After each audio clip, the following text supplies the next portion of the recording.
Welcome to the Center for Baptist Leadership podcast, hosted by William Wolfe. Our mission is to cultivate courageous and biblical Baptist leadership for the 21st century. We aim to revitalize the Southern Baptist Convention from within, defend it from those who seek its destruction, and serve as a better Baptist voice in the public square.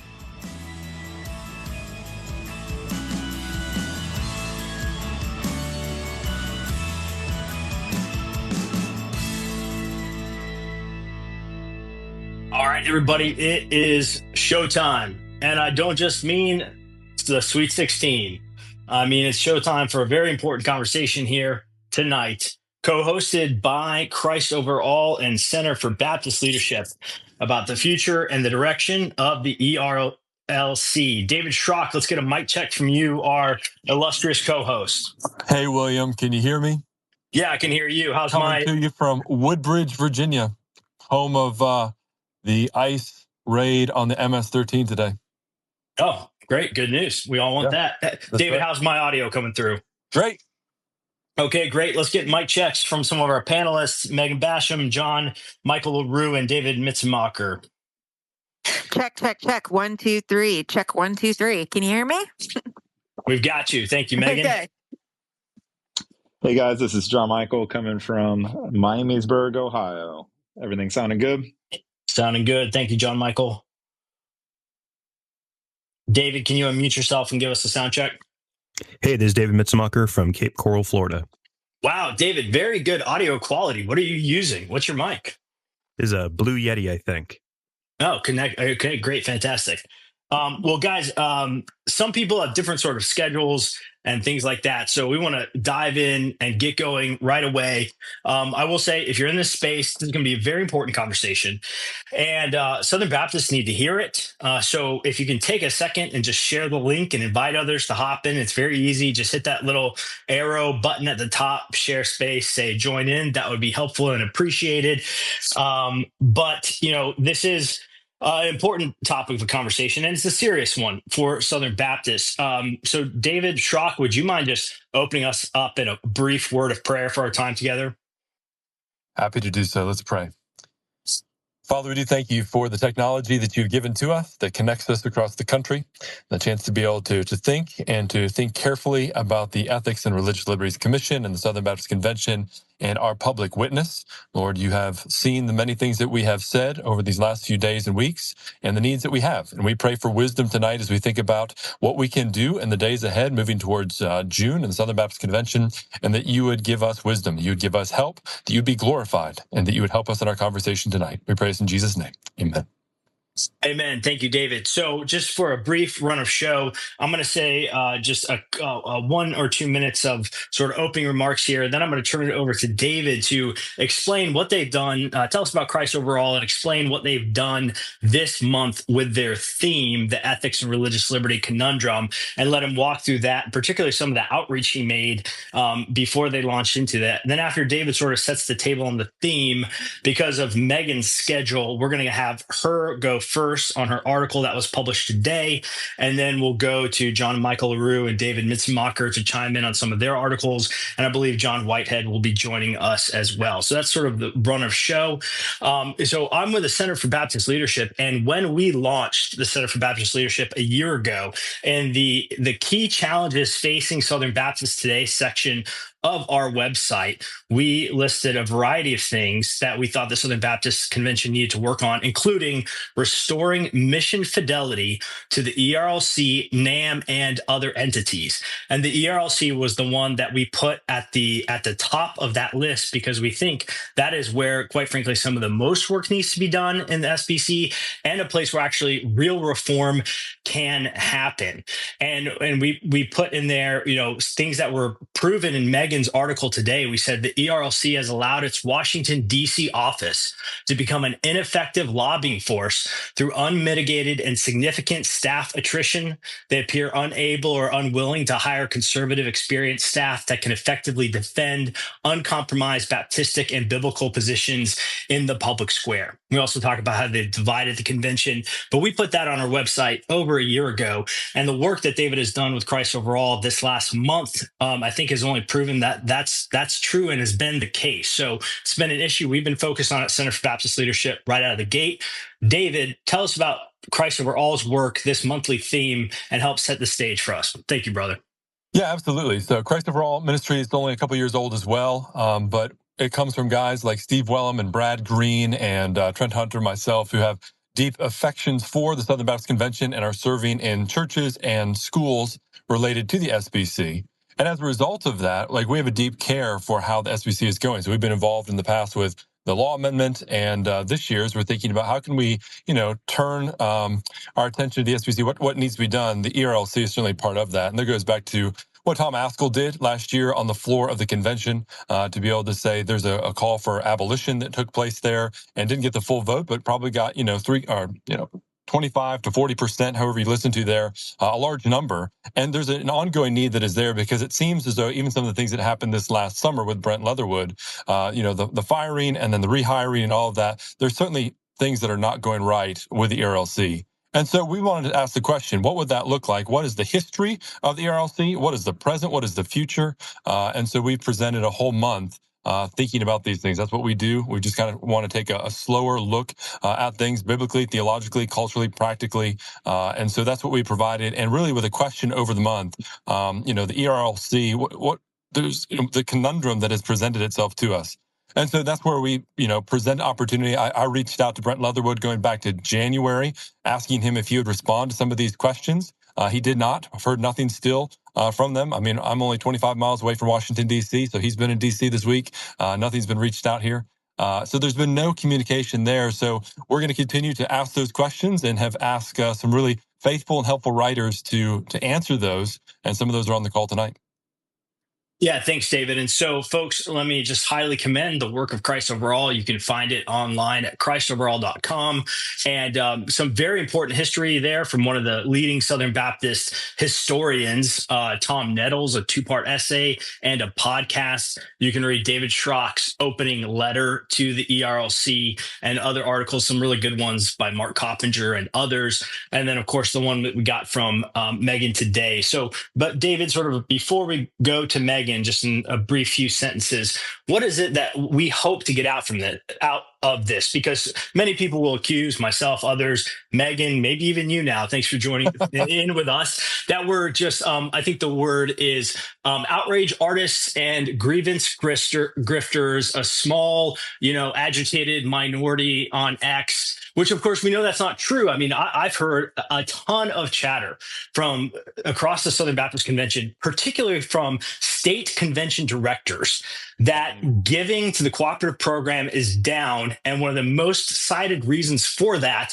for the rerouting of giving in the Southern Baptist Convention to particular entities and not the cooperative program, is because of loss of trust in the ERLC. They don't want their money going there, the division it causes. So what do we want to see from this? How are we approaching this really as like brothers in Christ coming alongside of this entity that's failing and struggling and saying, here's how we can help? What do you want to see? Yeah, I mean, so I think one thing always is stewardship. I mean, we're giving large amounts of money every year to the ERLC to represent us on a national scale, to provide resources for churches to think about the public square and religious liberty issues and all of that. And it's not to say that they're not doing that, but it just seems as though they're not doing it effectively. And even as we've seen this last week, and Megan's piece will talk about this, what they're doing in D.C. is more, it seems, more show than actually effective policy advocacy. And really, this is where the local church and Southern Baptist churches, again, this is the whole mission of being a convention. We do some things far better together than by ourselves: missions, education, and reaching out to the public square. And so they're our voice. I mean, local churches would get off mission very soon if we continue to just, as local churches, try to reach out to the constituents or to the leaders who are there in Washington, D.C., and they wouldn't listen to us as much. But when you have the Southern Baptist Convention that has 13 million people, it should have a very large place to have influence in Washington, D.C., and that doesn't seem to be happening. And so there's a stewardship principle here that seems to be, okay, all this money we're giving to this, and what actually is being effective. And so that's the second thing, is the efficacy of the ERLC. Are they on mission? And it certainly seems as though they have often gone off mission. And even, Brent Leatherwood, the things that he has spoken to most vocally are not the things that we have sent him to do and to work for, representing the SBC.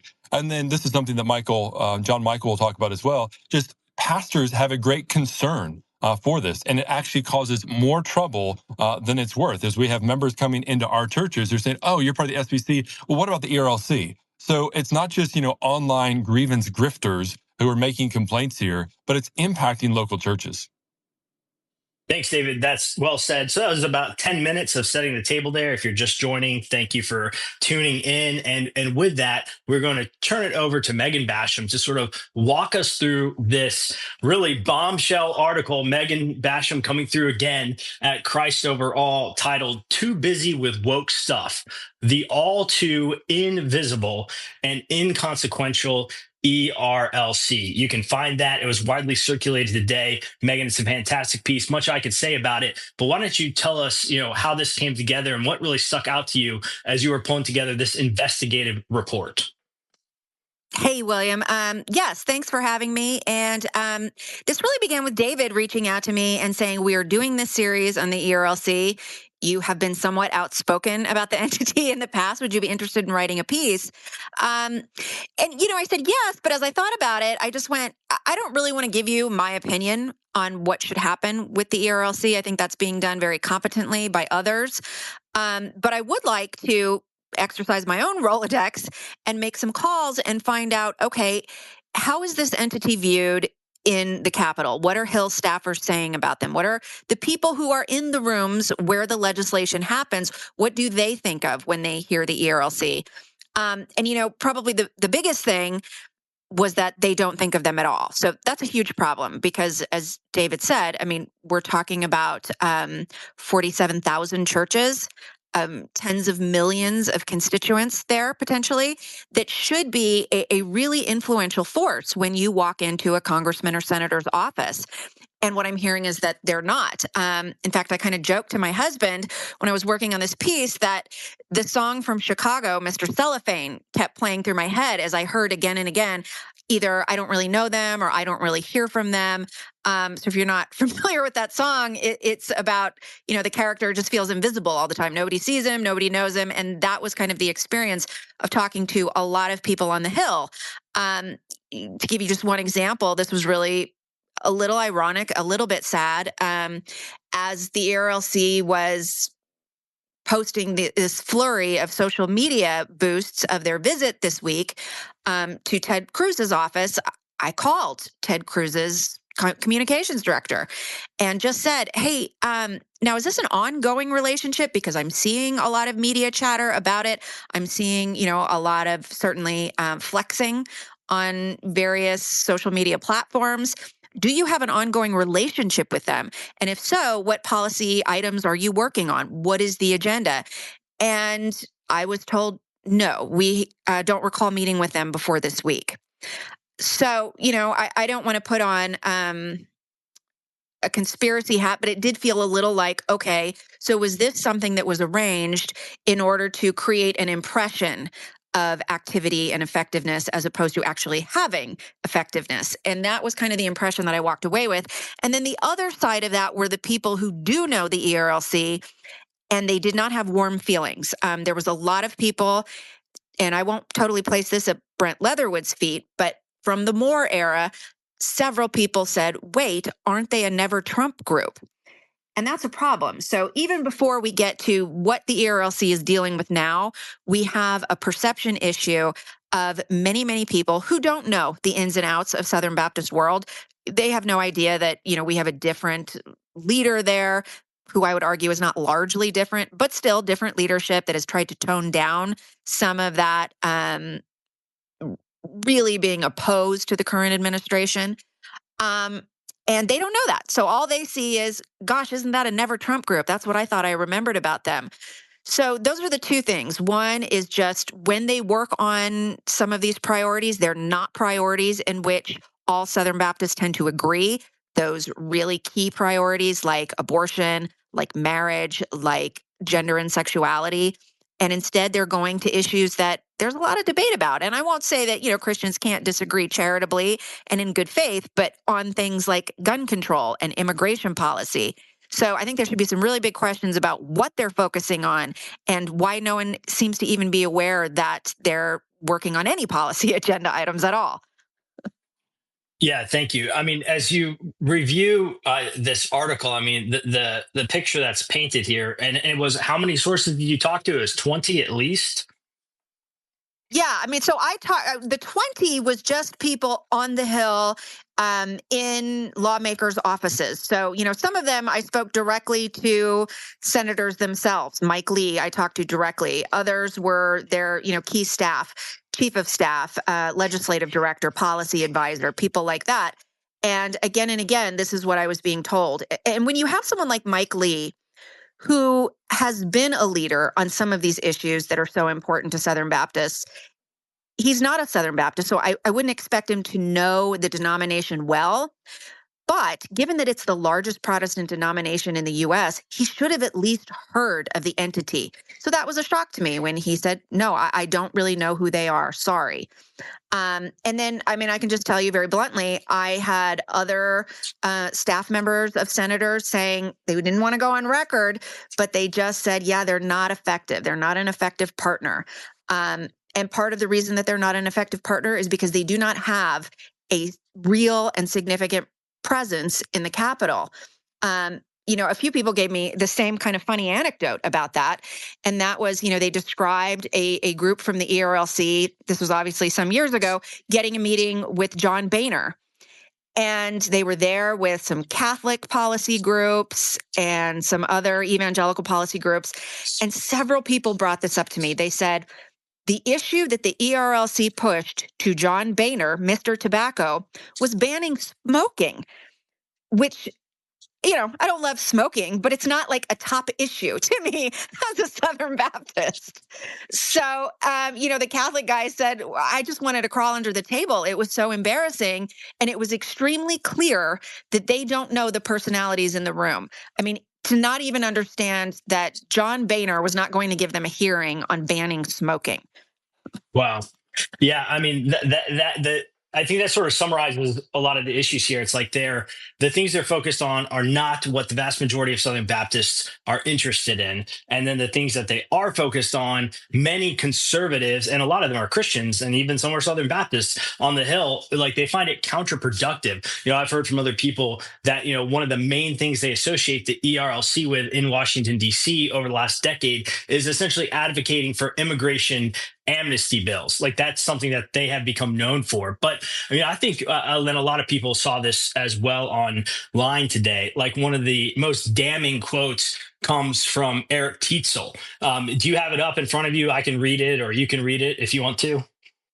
Go ahead and read it. I don't have it in front of me. Okay, so Eric Tetzel is a very well-respected operative in the conservative political movement. I mean, he worked for Senator Josh Hawley. He worked on Marco Rubio's presidential campaign.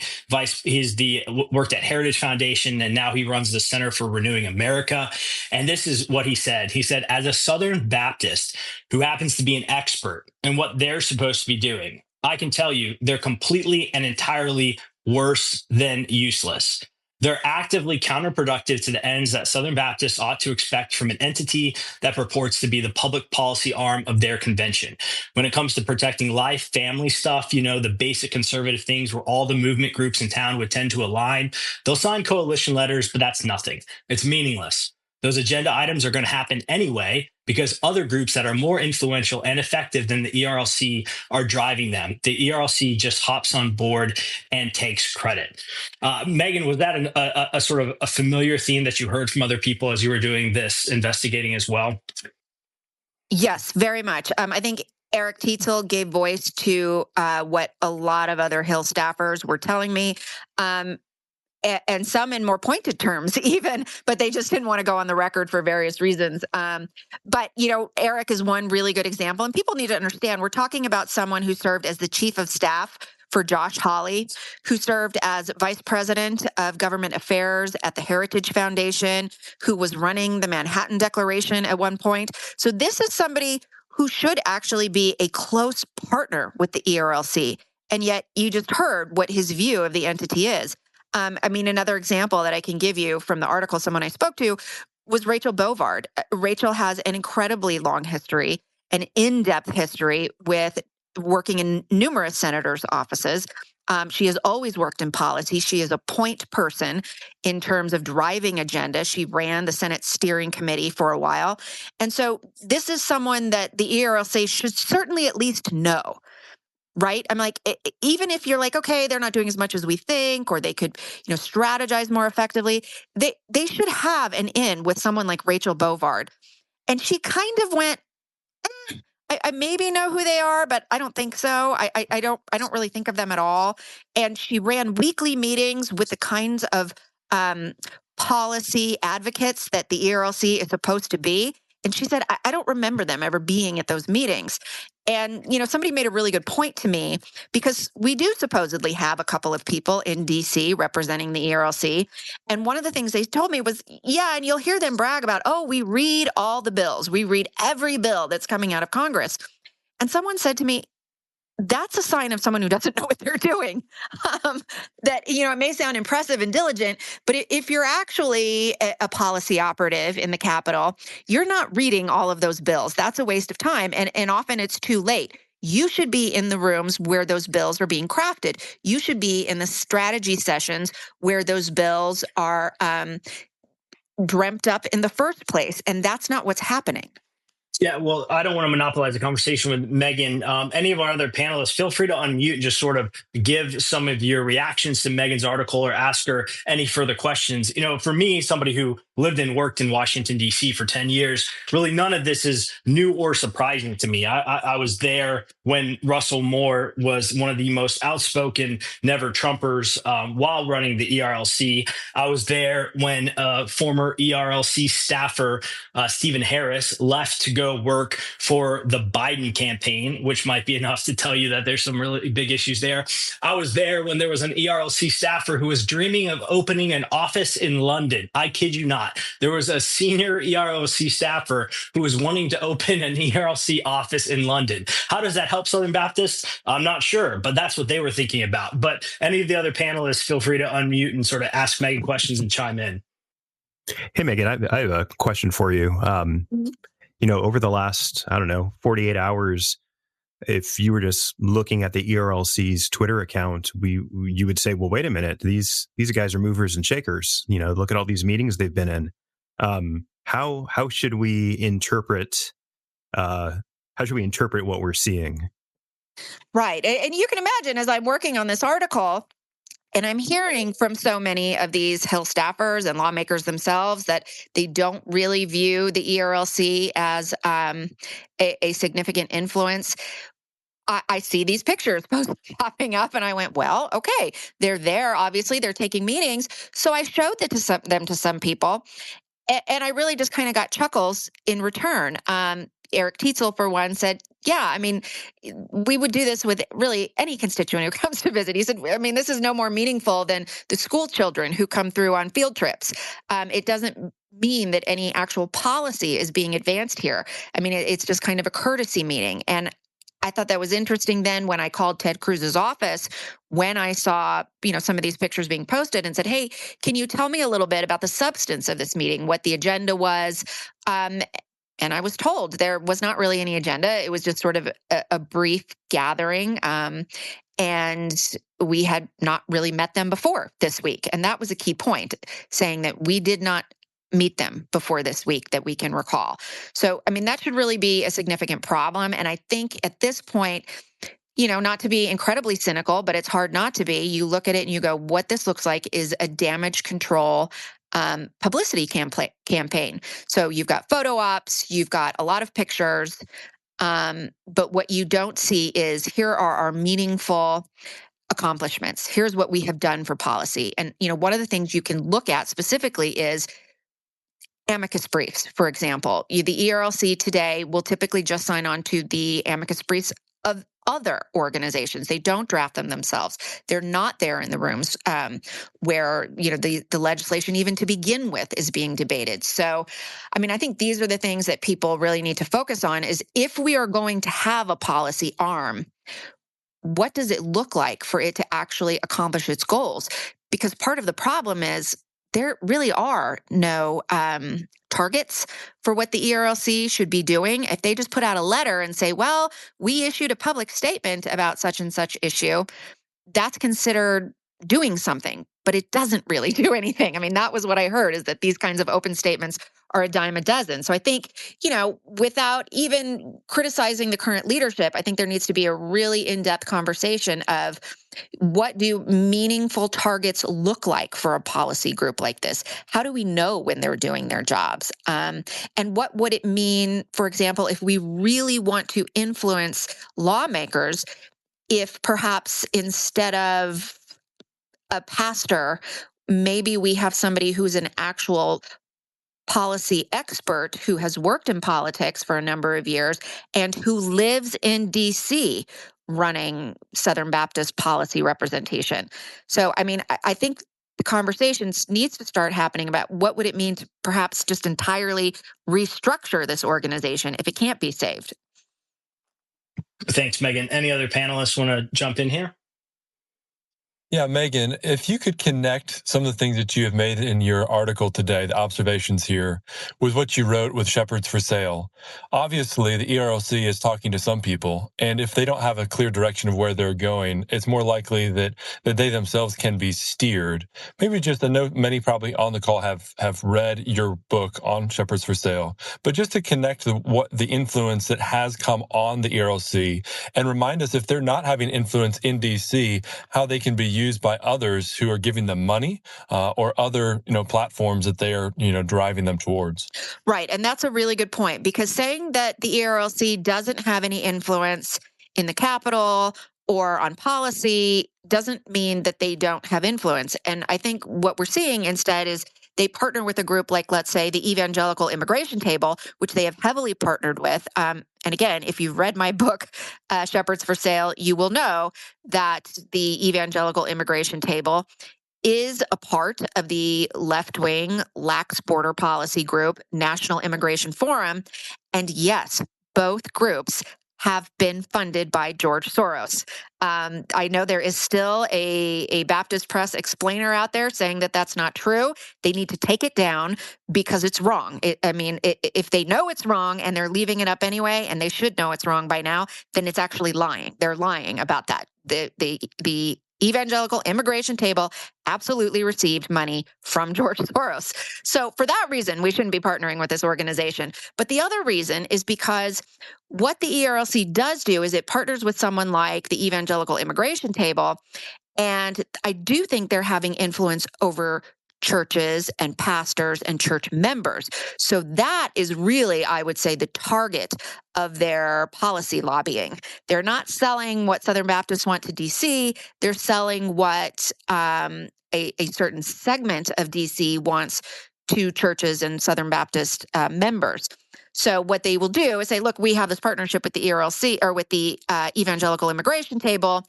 And then they said, let us bring in, this curriculum, or there were certain, Bible studies at one point related to immigration, or they'll put out these statements. And I would say that, one, that can move some pastors who maybe aren't following the issue. And they're like, yeah, okay, we'll let you come in and talk to our group about immigration.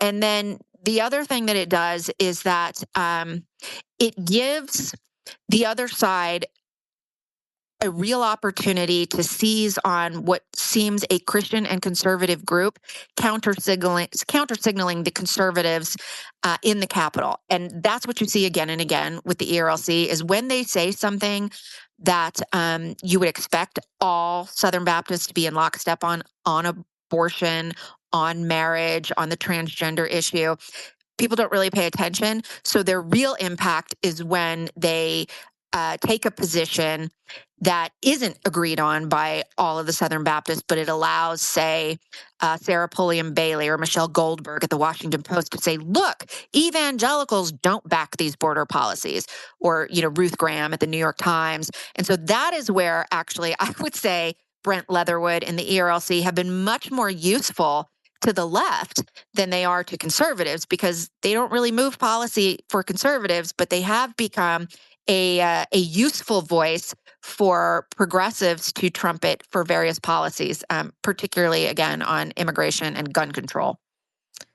Yeah, I would say that was, like, if I were to sort of try to put it into three different buckets from reading your article, Megan, which we've sort of covered here, it would be 1, unknown, and absent with the people who matter. So 1, absent; 2, ineffective in the spaces where it should matter. And then 3 would be counterproductive on the issues that we care about, whether that's immigration or other issues. And just off the top of my mind, as somebody who tracks these a lot, obviously there's everything with Russell Moore that led to them being labeled as a never Trump group. But under Brent Leatherwood, last calendar year, 2 of the main things that we saw the ERLC most outspoken on, and some of the most like pictures taken about with Brent and Speaker Johnson, were 1, the Senator Langford bipartisan bill that he was partnering with other people on, that we have now since learned with Trump's being back in the Oval Office was completely unnecessary. And in fact, had it been passed and codified, under President Biden, would have actually exacerbated our border crisis. I mean, the RLC went to Matt for that bill for Senator Langford that we all now know would have been actually not just unnecessary, but counterproductive policy. And the second thing was Ukraine funding.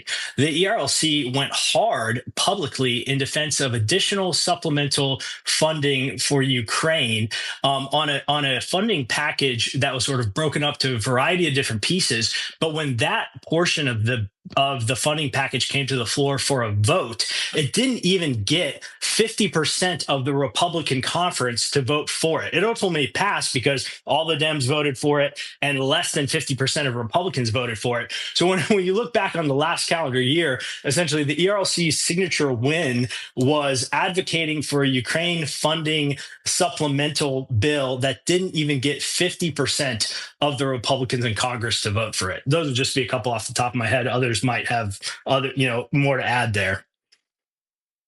Yeah, and the point being that there's such a disparity of views on what should happen with Ukraine funding, or what should happen at the border, or what should happen with gun reform. And I think that's the big issue, is that you have the ERLC sort of acting not as representatives, but as someone put it to me, more like little popes. They're sort of issuing these statements on behalf of Southern Baptists as if now this is what we all agree on. And they're very debatable issues from a biblical position. It's not something with the clarity of the sanctity of human life. And I think that's a big part of the problem, is going, hey, you need to be limited on what particular issues you can speak to. And I don't know how the process evolves so that they don't feel that they can make these ex cathedra decisions for all the rest of us, but certainly that needs to be addressed. Yeah, that point, Megan, I mean, that's one of the things that Tom Nettles brings out in his history, is that seems to be kind of formed and fashioned in the relationship between the various ethics commissions and the SBC. And so there really does, I mean, this is the existential question, is can the ERLC be reformed to make those changes, or does it need to be kind of, raised to the ground and something put in its place? There certainly is a need for some sort of public witness for the SBC, but all that we have seen, it's doing far more harm than good.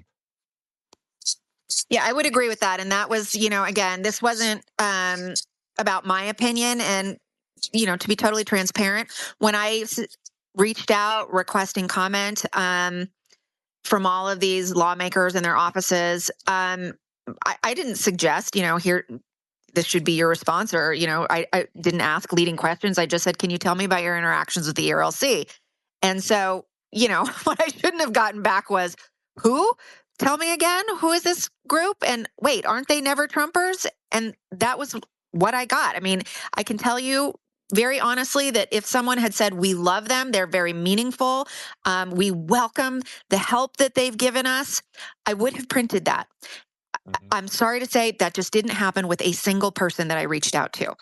And I reached out widely, Senator Lee, Senator Jim Banks' office, Senator Cruz, just many, many others, Marsha Blackburn's office, a number of state level congressmen in Tennessee.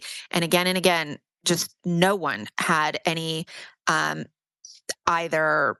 Well, I'll just say that all of the responses were neutral to negative.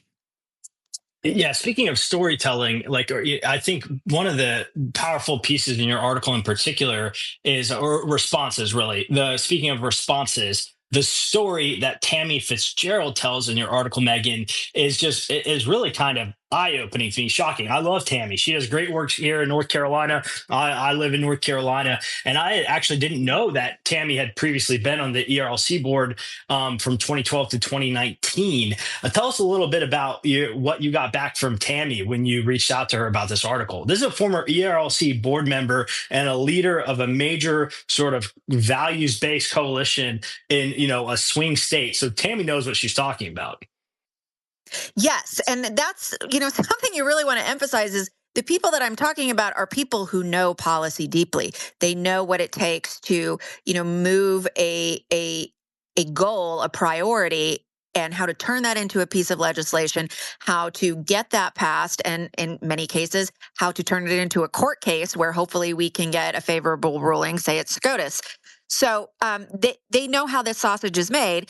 Tammy is one of them. And I suspect that someone who appointed her to the board, I think she told me she was originally appointed back in 2012. She kind of told me, I think they were looking for women. They just didn't realize what kind of woman she was, and were a little maybe dismayed when she became, very vocal. And she wasn't just on the board, by the way, she was on the executive committee as well. So, she was very close, very inside, and was extremely troubled by what she witnessed in those years. So she was on the board of trustees from 2012 to 2019. And she witnessed that evolution under Russell Moore. And she said, as somebody who has been a person working towards policy under the abortion mandate, under, protecting human lives, under trying to prevent gender ideology from being foisted onto children, all of these issues that are so important to us, she'd been working on them for years. So when she was appointed to the board of the ERLC and suddenly heard Russell Moore disparaging those things as culture war, saying things like, well, I'm a Christian, I'm just not angry about it, trying to sort of distance himself in a snarky way from what he viewed as these culture warring Christians, it did offend her. And she was in these meetings where he directly said, we are changing direction. We are going to move away from these culture war issues, and we're going to move towards some issues like immigration, sexual abuse, and of course, a lot to say about how Russell Moore engineered a perception of a sexual abuse crisis, and racial injustice, alleged racial injustice. So those were going to be the new priority issues for the ERLC. And she said this was just handed down to them. She said it wasn't like they, as board members, had input into this. No one was asking them, okay, what do we think the agenda should be? Let's vote on that. She said it was basically staff just telling us, here's what we're going to be focusing on. And when she raised objections, she was just immediately sort of shamed by Russell Moore's acolytes, who she called, the PhDs who surrounded her. And she specifically named people like Philip Bethencourt and someone else whose name escapes me at the moment. But, she talked about just how she was immediately sort of silenced and shamed. And not surprisingly, when her cycle was up, they weren't interested in having her on the board anymore. So I guess whatever female representation they were hoping for, it wasn't Tammy Fitzgerald. Got a question for you there, Megan. Just looking at the staff section on the ERLC, it seems like they only have 2 staff that are there in DC as policy associates. One is 2 years out of college, and one is 1 year out of college. That are the policy associates there in DC. Is that accurate, or do you think that there's more than that for the ERLC staff that are based in DC? I think that's correct. And, that was one of the things that Eric Tietzel pointed out to me is, look, I think they have a couple of maybe, early 20-somethings here. And he's like, what kind of Rolodex do you think those 2 people have? What kind of connections do they have? What kind of coffees are they taking? And that was his point. You cannot possibly be serious about being a policy shop, about being the public policy arm of the nation's largest Protestant denomination, when what you have is something, and no offense to them, but 2 kids who are barely a step above interns, who are here running your supposed policy agenda. So, that was a point that Eric did make, that, look, nothing says they're not actually serious about doing this job, like looking at who they have appointed to do it in the Capitol. And then on top of that, if you look at when some of these, younger people leave the ERLC, where do they go? Do they go and work in some senator's office? Do they go and work in a congressman's office? Do they take up, some other role in some of these faith and family values think tanks? No. Where they actually tend to go is, say, evangelicals for Biden. They have gone to World Relief, which, of course, just recently lost its hundreds of millions of dollars in USAID funding to do things like promote the morning after pill in Sudan and Malawi and Haiti. So those are the kind of groups that they're going to when they leave the ERLC. And that should really tell us something about who's doing the work right now. Yeah, Megan, I want to jump in here with a question, if I can. One of the things that struck me about your article was just the unusual nature of it. I mean, this is DC. A lot of staffers are very cautious, I think, about criticizing another organization on the Hill that's sort of ostensibly on their side of the aisle. I think, particularly when that organization is a religious one, right? So if you look at the way that conservatives have generally talked about the U.S. Conference of Bishops, even though they've taken some stances that do not align with the current administration and the views of many Catholics, they speak very sort of respectfully and disagree but bound it. What really stuck out to me was these staffers and other folks who commented on your story. They really see the ERLC as a nefarious force. And, as the Southern Baptist Convention, a group of whom 90% vote for Trump, I guess my question is just how did we get here? And in particular, what drew these people out to give comments like this now? Taking, I think, a relatively risky step. Do they smell blood in the water at the ERLC? Are you suggesting that it is not my incredibly persuasive journalistic prowess? But I mean, it actually wasn't hard to get people to talk to me. I mean, some people, as they will often do for the reasons you just said, okay, it's a religious organization. These are politicians. These are, politicians, staffers. So they're going to always kind of hedge their bets. So I had a lot of people saying, I will tell you this on background, or you can quote me, but quote me as, a staffer in Ted Cruz's office or that kind of thing. And even beyond that, to have so many people just bluntly on the record saying, yeah, I don't know them, they're not meaningful, or I'm not impressed with them. I think that it is that. I think it's been going on for so long.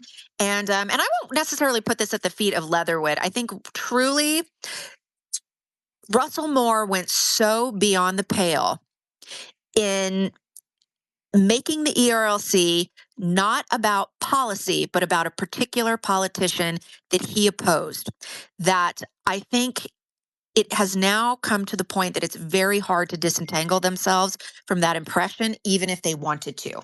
So, I mean, I think that's the challenge that they face, is that it's going to be really hard for them to even, with perhaps just a total restaffing, you could get there.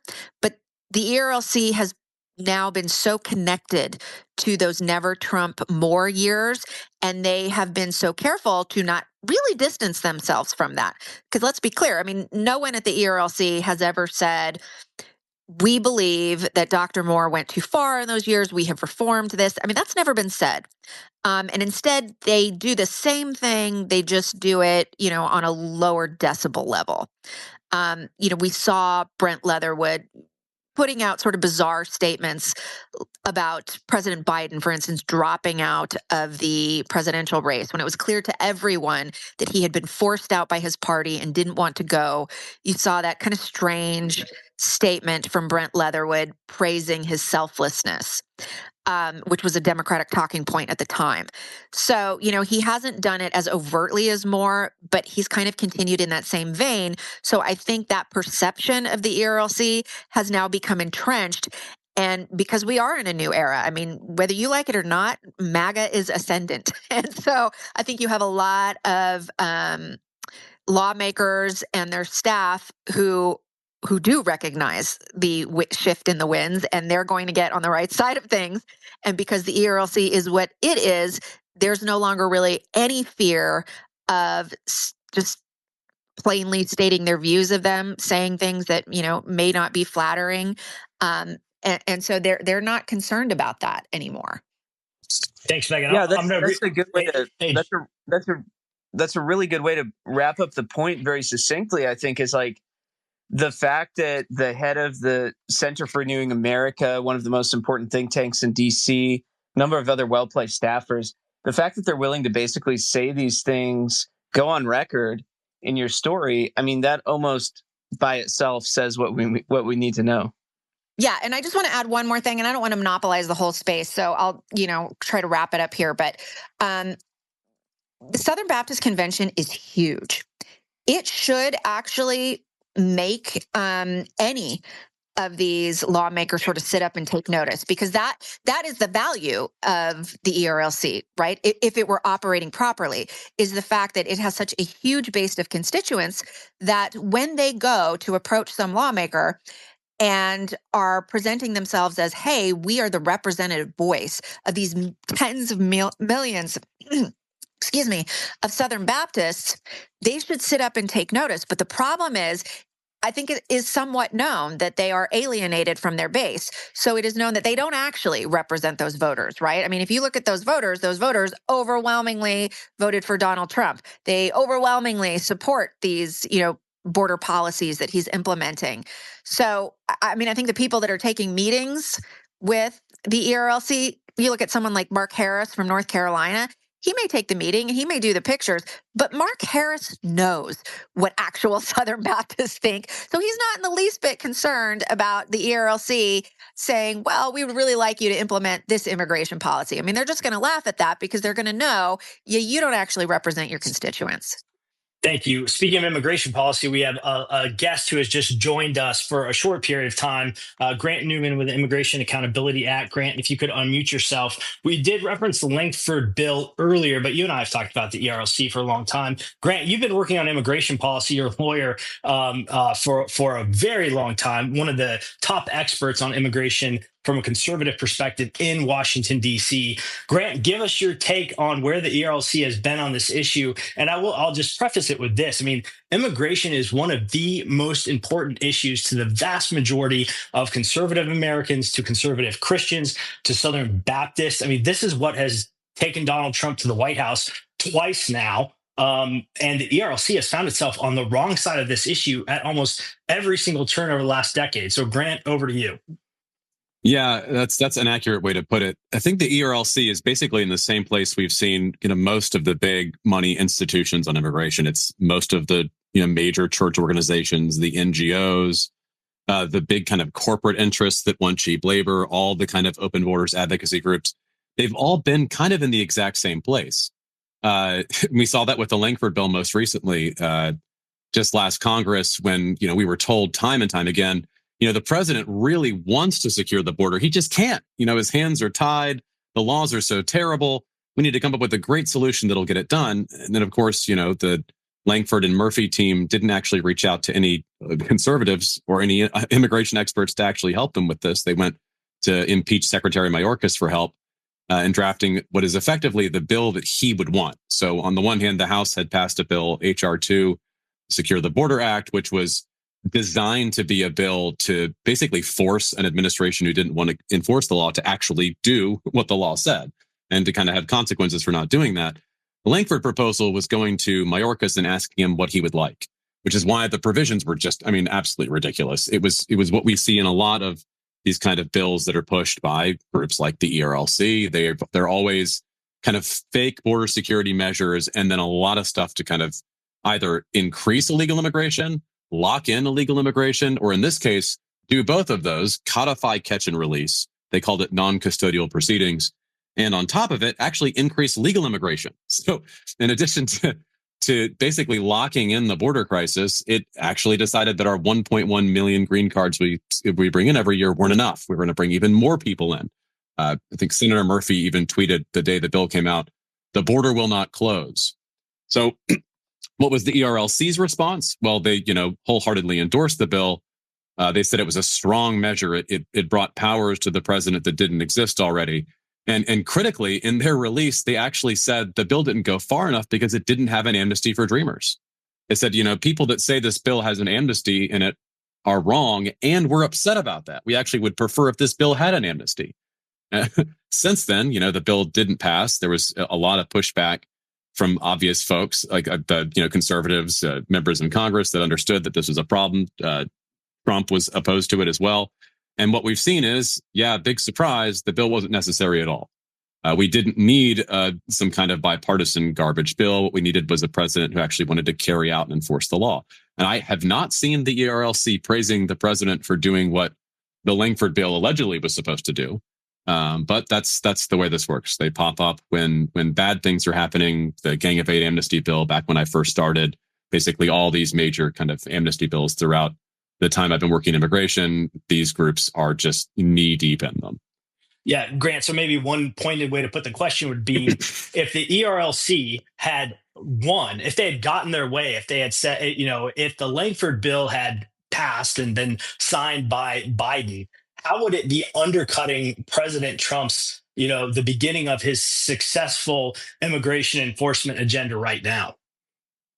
Oh, I would totally undercut it because first of all, there already is a presidential authority that exists, right? We know this. The president's used various parts of it, including 212F of the INA, which is kind of the overall shutting the border provision. But what it did is it basically moved to what they called non-custodial proceedings. It was a way of basically catching and releasing people and pretending it wasn't release.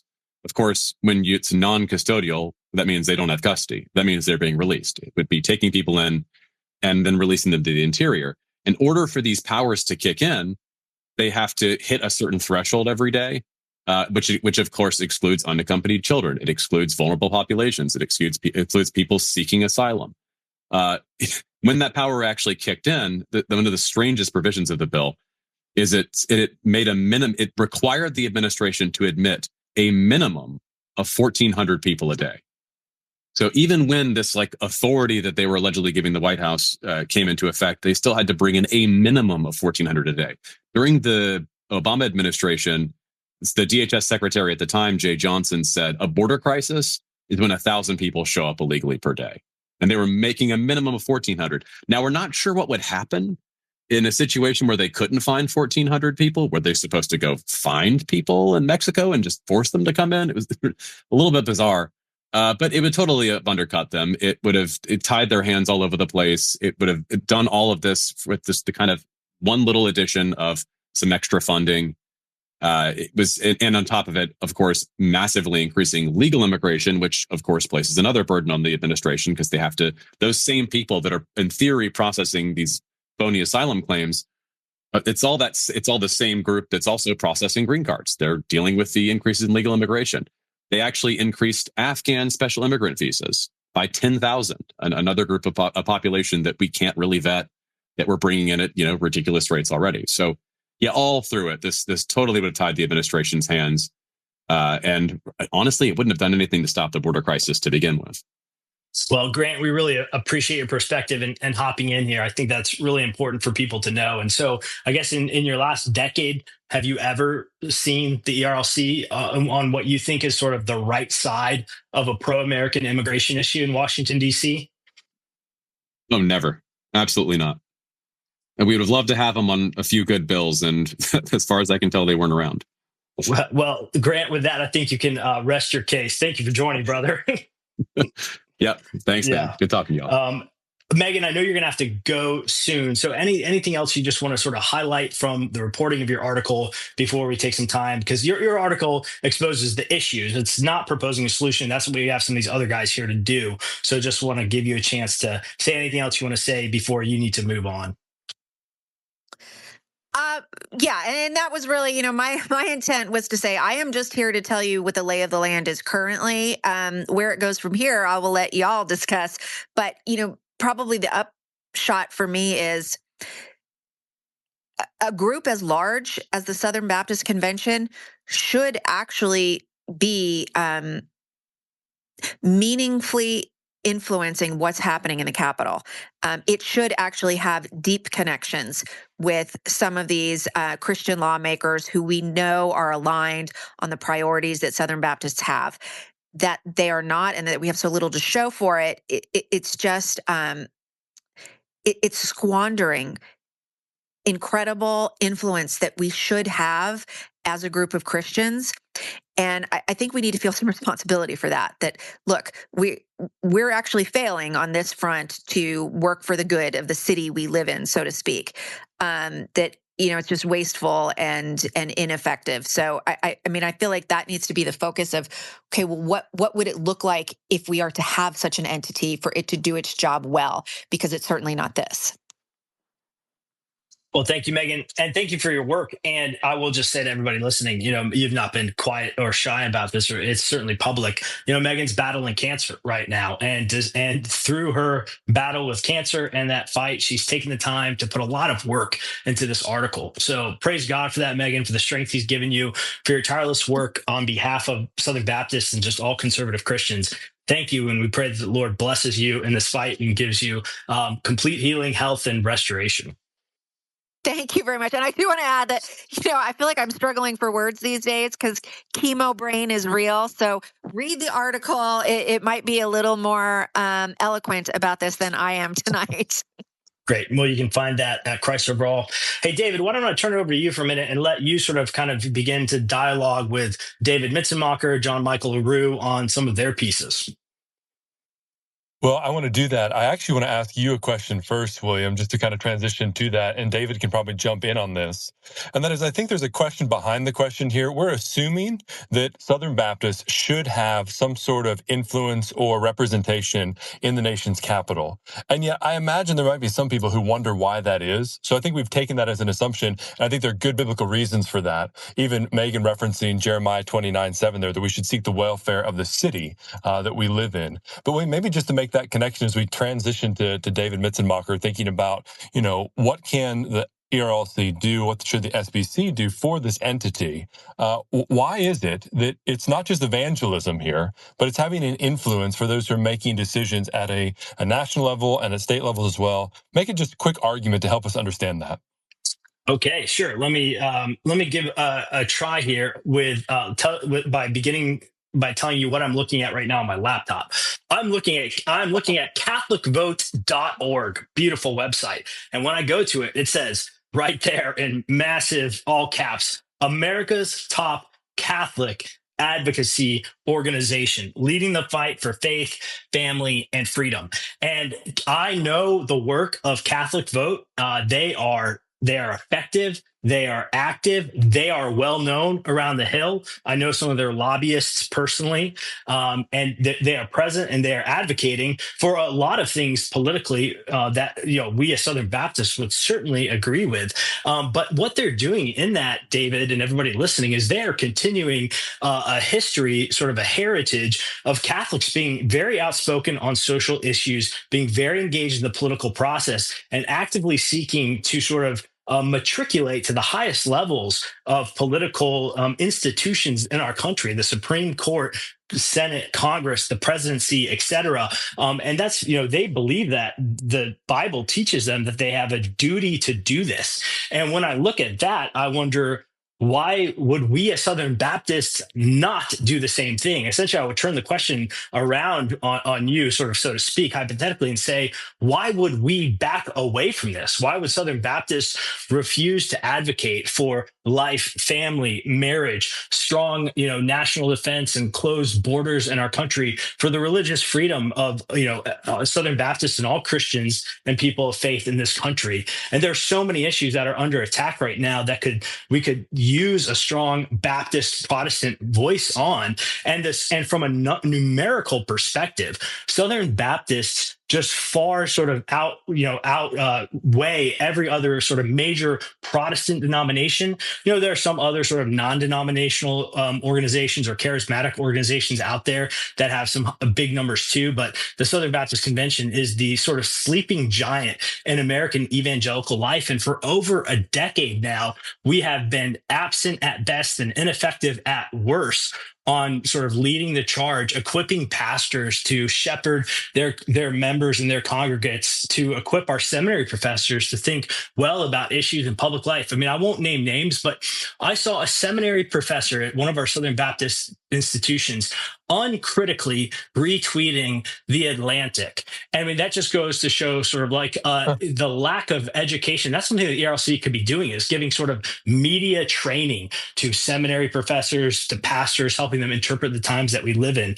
And so you have people at Catholic Vote that are in this fight on, we'd say, the good side. Or you could look at someone like the Human Rights Campaign on the bad side, like, doing the work of the devil, essentially. The LGBT population in America is pretty small compared to just about any other sort of identity group or demographic group that you could imagine. But for decades now, they have punched well above their weight. They have scores that they sort of issue for states, for businesses, and things like that. I mean, why aren't we doing that as Baptists? You look at other people in the public realm who are fighting the good fight on sort of ending DEI, like Robbie Starbuck and other people. It's like, why aren't Southern Baptists holding these organizations accountable? And so I could go on and on, but essentially I would say that, like, if we won't fill this space, somebody else will. And the people who will either be closely aligned with us on a positive side, like the Catholics, but don't share all our theology and all our concerns, or they'll be completely opposed to us, like the Human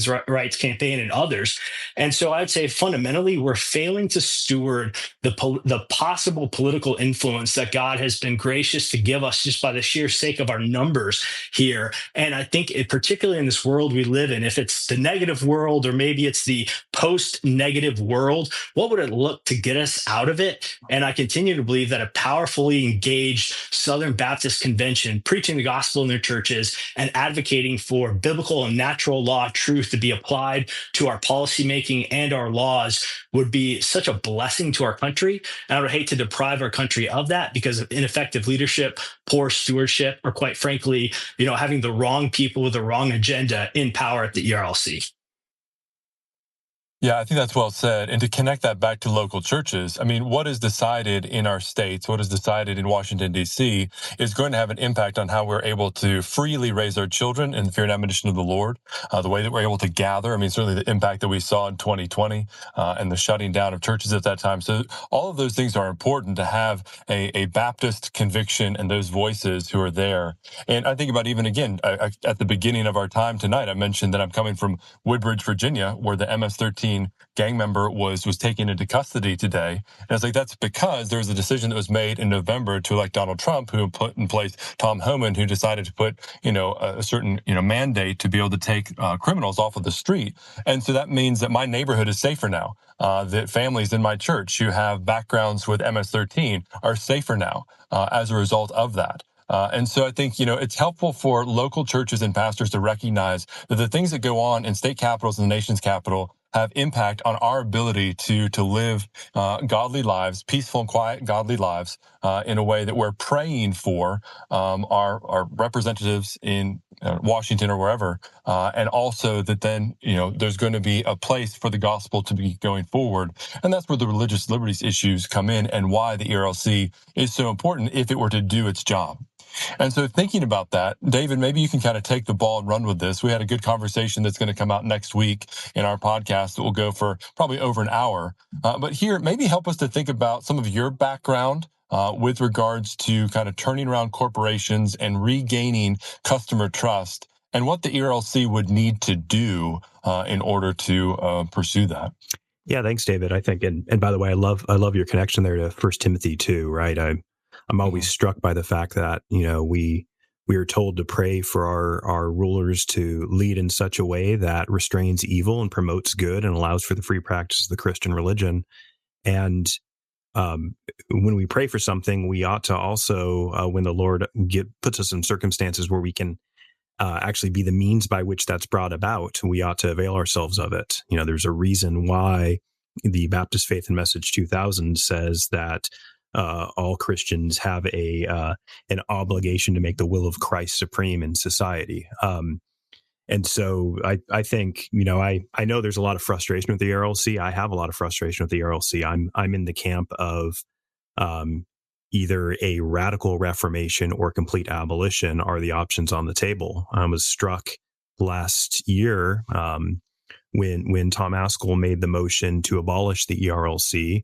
Procedurally, what that meant was that would have put the ERLC on notice, and it would have given them a year to get their shop in order or face being abolished. Well, one of the things I came away from the annual meeting with was, eventually that motion's going to pass, right? It just seems like that's where the momentum is. Well, what's going to be done in that year, right? I think we can see what probably would happen if the ERLC was put on notice is we probably would get damage control campaigns and PR campaigns. We'd probably get some photo ops. We'd probably get things that, were really focused on, showing churches, look how much value we're adding. But that's not really what's needed. And so in this article that I wrote, I really was intending to put a signpost out there that says this is what radical reformation would look like. It's not a PR campaign. It's a top-down cultural, operational, strategic change. And so, David, you mentioned my background. Before the Lord called me to pastoral ministry, or full-time pastoral ministry, rather, I spent almost 20 years in the corporate world and in a really odd specialty. I was a chief customer officer, and if you're not familiar with that job, you don't hire a chief customer officer when things are going well. You hire one when you're losing all your customers, when you've lost the trust of your stakeholders. They don't believe in you anymore. And so it was really interesting. And just thinking about the ERLC, there's a lot of pattern matching here.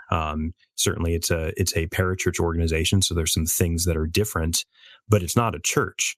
So there's some things that are very much the same. And when we think about turning around an organization, things around culture, things around strategy, things, around leadership, that if the trustees of the ERLC are serious about seeing this entity continue, because the momentum is not headed in a good direction, these are the type of things that I think it would take for the 40% and growing of messengers who are unhappy to say, wow, this actually is real change and not just window dressing.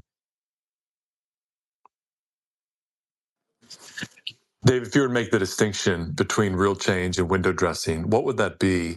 And maybe even to think about what we have already seen or not seen, and that is the response that someone like Brent Leatherwood has given or again not given in response to things that were said last summer.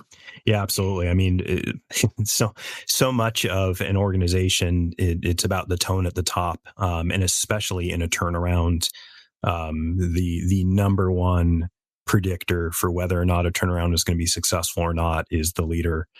And I think for many of us, maybe we saw kind of the disastrous leadership of Russell Moore, and Brent Leatherwood was sort of in this extended interim capacity, and then he stepped in as the incumbent.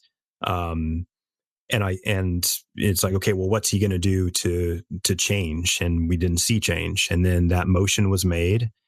And I think that could have been, I don't think at that point, it was over for Brent Leatherwood. I think if he would have responded with humility, I think if he would have responded by listening to critics and really taken seriously what was being said, I think there was an opportunity for him to be the man who led the turnaround. But instead, there was an Associated Press article that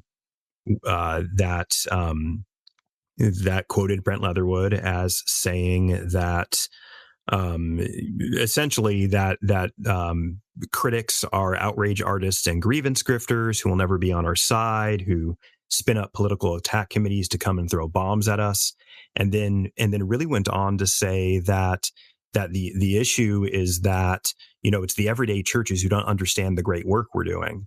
And if you really unpack that's actually quite absurd, right? It's saying everything is fine here. The issue is you just don't realize how great we are. And you can see in the recent hires, the types of positions that the ERLC have added, these church relation positions that really seem like PR positions. You can see, David, in your open letter, you mentioned just the uptick in comms that we're getting from the ERLC that really all seem to have a tone of, look how great we are. And even, like I said earlier, the last 72 hours or so of Mr. Leatherwood Goes to Washington of no, everything is fine. Look how important and influential we are. And the facts just don't bear that out. And so it just really has all of the markings of a leader who, instead of listening to his critics with humility, and acknowledging that some things that critics say are true and some things are false because they don't understand all the internal workings, but rather than taking that approach of, well, I want to listen and I want to change and I want to make the ERLC into something that everybody is proud of. It just really seems like he has led that organization to bury their heads in the sand, to write off any critique whatsoever as politically motivated or, grievance grifters or people, I'm trying to think of what I've heard, vocational tweeters, the conspiracy for the Presbyterians to take over the ERLC, all kinds of nonsense. And it's like, no, like you've got an entity, as a working pastor, as somebody who's sitting in membership interviews, having to explain to prospective members who ask us about why we are an SBC church, there's serious concerns about the ERLC, and it's not grievance grifters. It's grandmothers. It's young working families. It's regular Southern Baptists in the pew just don't recognize this entity as something that is aligned with what they believe. And I think the actions of leadership have shown kind of, sticking my fingers in my ears and listening to supporters and sycophants instead. Really well said, David. And Jim Paff, we're going to come to you next. If you just give me one quick second here, if you want to unmute yourself. But David, I want to commend your article too, and just give, I always try to give people sort of like take home nuggets, right? Like how can we put little handles on this conversation that they can carry with them throughout the rest of the week? And so I'm just going to rifle off your 6 recommendations here. You gave 6 suggested reforms. So please make sure to read Dave Mitzenmacher's article. 1 was ensure that the entity looks to the churches for its positions. So that means they're taking the cue from us, not from the culture, not from outside funders. 2, advocate without apology or nuance. And I think that kind of gets into what Megan was talking about in terms of the shift under Russell Moore away from what he derogatorily called culture war issues, life and marriage and things like that, towards immigration, racial justice, things like that. I mean, they should be advocating for those without apology or nuance. 3, focus on equipping, not steering SBC churches. That was something that I missed in when David asked me, well, why does this matter? And really, the ERLC should be sort of the engine that's generating the incredible resources to help equip Southern Baptist churches to think through the most difficult things. And as I think of that, though, it just reminds me of some of the people they've brought on as research fellows recently. In their last class of research fellows, they brought on 2 individuals in particular, Matt Martins and Paul Miller. So like these are the guys that they're saying, yeah, these are the people we're looking to produce resources for the churches, for SBC churches. And Matt Martins is on record arguing that a vote for Biden could potentially be a pro-life vote. That's one. And then Paul Miller is on record defending drag queen story hours in his book, and unapologetically so. I mean, is that how we're equipping SBC churches? Number 4, you say operate with unquestionable transparency and integrity, which, I think an example there would be really how much money has the ERLC taken from outside liberal organizations? We have an idea, but we don't know. They still take money from Facebook. How does that impact their mission? 5, adopt a more conservative disposition. I think that's unquestionably needed. And then 6, take a hard look at leadership. And let me turn it back over to you, Dave, before I go to Jim. Dave, how did you finish that point of the article? I thought it was very well said, very charitable and generous. But what was your final recommendation on the leadership of the ERLC? Yeah. And again, my intent was not to be combative or polemic, but, I wrote, I take no pleasure in proposing this last reform. I have no reason to doubt that Brent Leatherwood loves the Lord, leads his family well, that he's a faithful churchman. I've heard testimony to that same effect. I'm sure he and I could have many wonderful conversations. As a brother in Christ, I love him. And so with love, he's not the guy who's going to save the ERLC. And it's not a sin to be in the wrong job. That's not the condemnation of Brent Leatherwood as a man, as a Christian. But I don't believe he's the leader who can turn the ERLC around. Yeah, thank you, David. Make sure to read his article. Jim Path, thank you for joining us. Thank you for contributing to Megan's article. You've been a champion for so many issues that are important to Southern Baptists, even though you're not a Southern Baptist, but you are an evangelical Christian. So, brother, what did you want to add to this conversation from your long time history on the Hill? Well, thanks. And I'm close enough to being Southern Baptist to the extent that now that I'm back in D.C. again, I am attending David Schrock's church and enjoying that. And Meyer and I are very much loving that and appreciating it. Our home church in Indiana, obviously we're back and forth. But that said, the reason this is such a concern to me, and I've been spending a decent amount of time addressing it in social media and elsewhere, is that I've been involved in politics professionally for most of the last 30 years. I was involved in the 1990s when the ERLC was initiated and became a very strong force in helping the overall, what they called then the religious right movement. But, us that are concerned about these important issues that are not just social issues in nature, but other things too. Fast forward to 2005, I went to work at Focus on the Family as a national representative for Family Policy Councils, working with the network nationwide, running the marriage amendment in Colorado.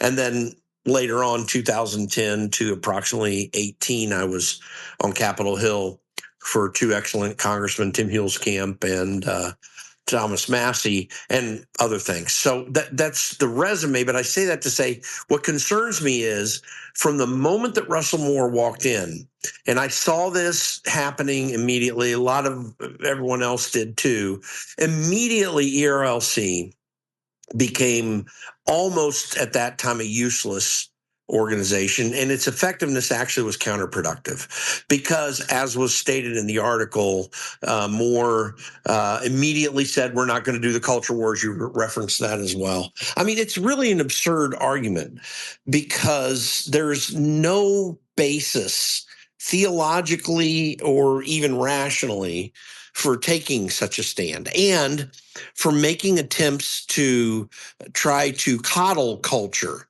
To whatever degree someone wants to think that Moore was doing this, in my personal opinion, he was in a very serious way. And frankly, as I've been saying a lot lately, I really believe that Russell Moore and others, David French has eventually glommed onto this as well, and others, are frankly worshiping at the high places of culture. You look at the kings of Israel, and what you find is a mix of kings when you're reading Chronicles and Kings, a mix of kings who worshiped God, but did nothing about the high places, and then others who worshiped God, and were aggressive at pulling down the high places. And what were the high places back then? They were literally places of worship that were mimicking the culture around Israel. The one thing that God had so specifically warned them against. And you had kings that were either being neglectful of it or aggressive to take care of it, or in other cases, actually denying God and worshiping those foreign gods that were around them. But I believe that this has a connection to what we're seeing here in the culture. I'm convinced of it in the Lord. I've spent a lot of time reading through this, thinking about it. I've been involved in politics a long time, and I always try to figure out what is the connection to the Christian who needs to put all their focus on worshiping God, walking with him faithfully, walking in the fear of God, and working out their salvation in fear and trembling, all of which are the most important things by far. But nonetheless, we live in a culture, and the early church spent time addressing the culture in various ways. And that continued all the way down to this present period. And it's the Judeo-Christian ethic that brings a kind of freedom and liberty that, as was being discussed earlier, is necessary for the advancement of the gospel, for the practice of our Christian faith and faithfully before God. And we have come the closest in the United States to any country in history in successfully doing that. I think we need to reassert that. And I believe firmly that the reason we're suffering some serious problems in this country is not because of homosexual activists, not because of the transgender movement. I mean, all that's important and it has its role and it plays. I really do believe it's because we need a reemergence of the church. And every time, ever since Russell Moore, on behalf of the SBC, every time Russell Moore, or since the time Russell Moore did what he did in pulling away from this battle and urging the denomination to do the same to the best of his ability, and Brent Leatherwood continuing that on, I think, and it's not just ERLC, there are other things too, but this is a major factor, a denomination that's by far the largest in the country and has extensive influence through its membership. That has been a very serious problem, and it has allowed a lot of the enemy's work to come in. And the very last thing I'll say is this, and we need to meditate on Ephesians 6 and recognize certainly there's a spiritual battle at play, and we need to, my organization needs to, all of us need to encourage members of the body of Christ to pray for peace and to pray against the principalities and powers of darkness. But that battle does not end there. And people like Russell Moore and others are twisting that idea to encourage people to stay out of engagement in these important issues. And that's fatal in two ways. In a secular fashion, it's fatal because the Constitution of the United States of America, which someone's going to have to point out to me how it contradicts Scripture, says specifically in the legal language that it's we the people who ordered a more perfect union. And that idea of popular sovereignty, where the people are the king, not the government, we need to assert that in the public square. It is part of our constitutional privilege as citizens, and it's in that sense has a secular nexus. But dealing in the secular is not something we avoid. It's how we deal in the secular. And we need to be a bit more aggressive in asserting that. And then on a spiritual level, I believe we are commanded to engage in this culture because of particularly the constitutional setup we have, but also the general call of believers in Christ to be light and salt to the earth. And I think that it requires engagement in political activity. So with that, I really grieve at the state of the ERLC and the negative effect it's happening on Southern Baptists in general. I pray for reformation. I do not seek harm or a desire to, punish watch people like Brent Leatherwood. I'm certain he has some sense of wanting to, honor God in his personal life. But the problem is there is no honor of God in what ERLC is doing. And in some ways, it's quite disdainful to the gospel. So that's my take on it. And I'm very concerned, and I appreciate you giving me an opportunity to share that. Well, thank you, Brother Jim. Thank you for bringing such a deeply rooted biblical perspective into that. Guys, let's go to, we've got Jon Whitehead, who has joined us. I'm trying to add him as a speaker. And we've got Michael LaRue, two Johns here, John, Michael, and John. Sounds like, sort of like apostles, right? Peter, Simon Peter.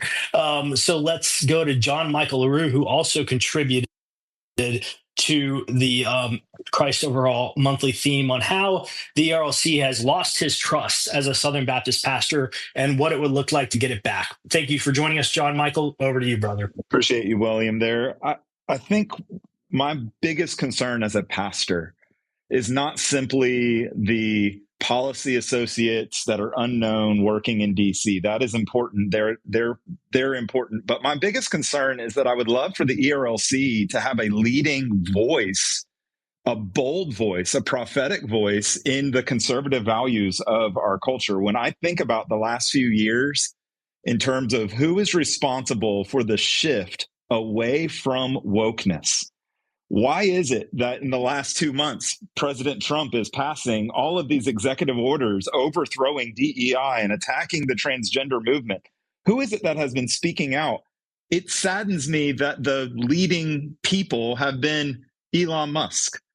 The leading people have been a satire website like Not the Bee, or leading individuals like the Jewish Ben Shapiro or Catholic Matt Walsh. These are people that have actually had their neck out, speaking about these issues constantly with boldness. And now we're reaping the benefit of these individuals who have been standing for conservative values. And then I think about the fact that outside of a few really progressive causes, I don't know what Brent Leatherwood stands for, other than I'm going to commend a standing for life and a standing against Planned Parenthood. There can be more, but I'm going to commend that. But the issues with the gun control bills, the issues with the hiding of the manifesto from the transgender shooter, that's what Leatherwood's known for in my mind. As an involved Southern Baptist pastor, I don't think he's known at all for issues like wokeness, for speaking out about what has happened in our schools and what is happening. It's certainly the ERLC is unknown for their stand when it came time for COVID-19 and the vaccine requirements. They did not take a strong stand. They took the opposite stand following Dr. Moore on these things. And then probably in my article, I wanted to identify one major issue that I just had with them.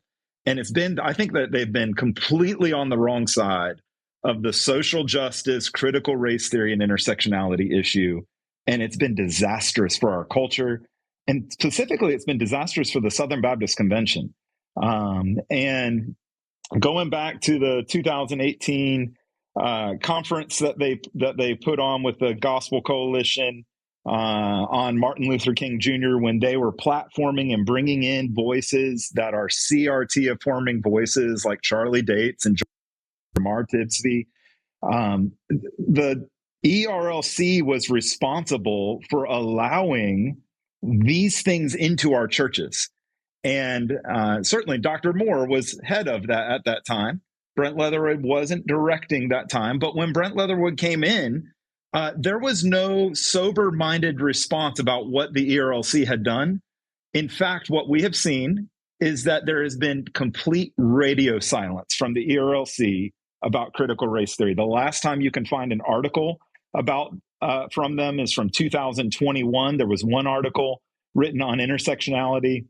And in May of 2019, there was one article written on critical theory. Outside of that, there's nothing from them.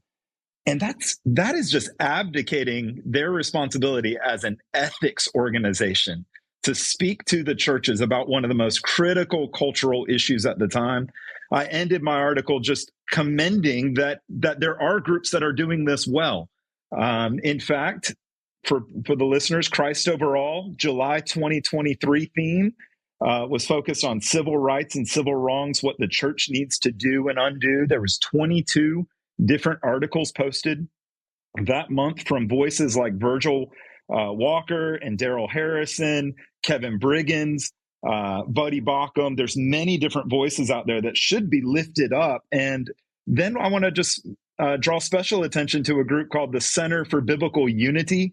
They're 2 or 3 years old. They're similar to the Center for Baptist Leadership, a new group, but they are fantastic responding to the errors of critical race theory and intersectionality while stressing the need for biblical unity.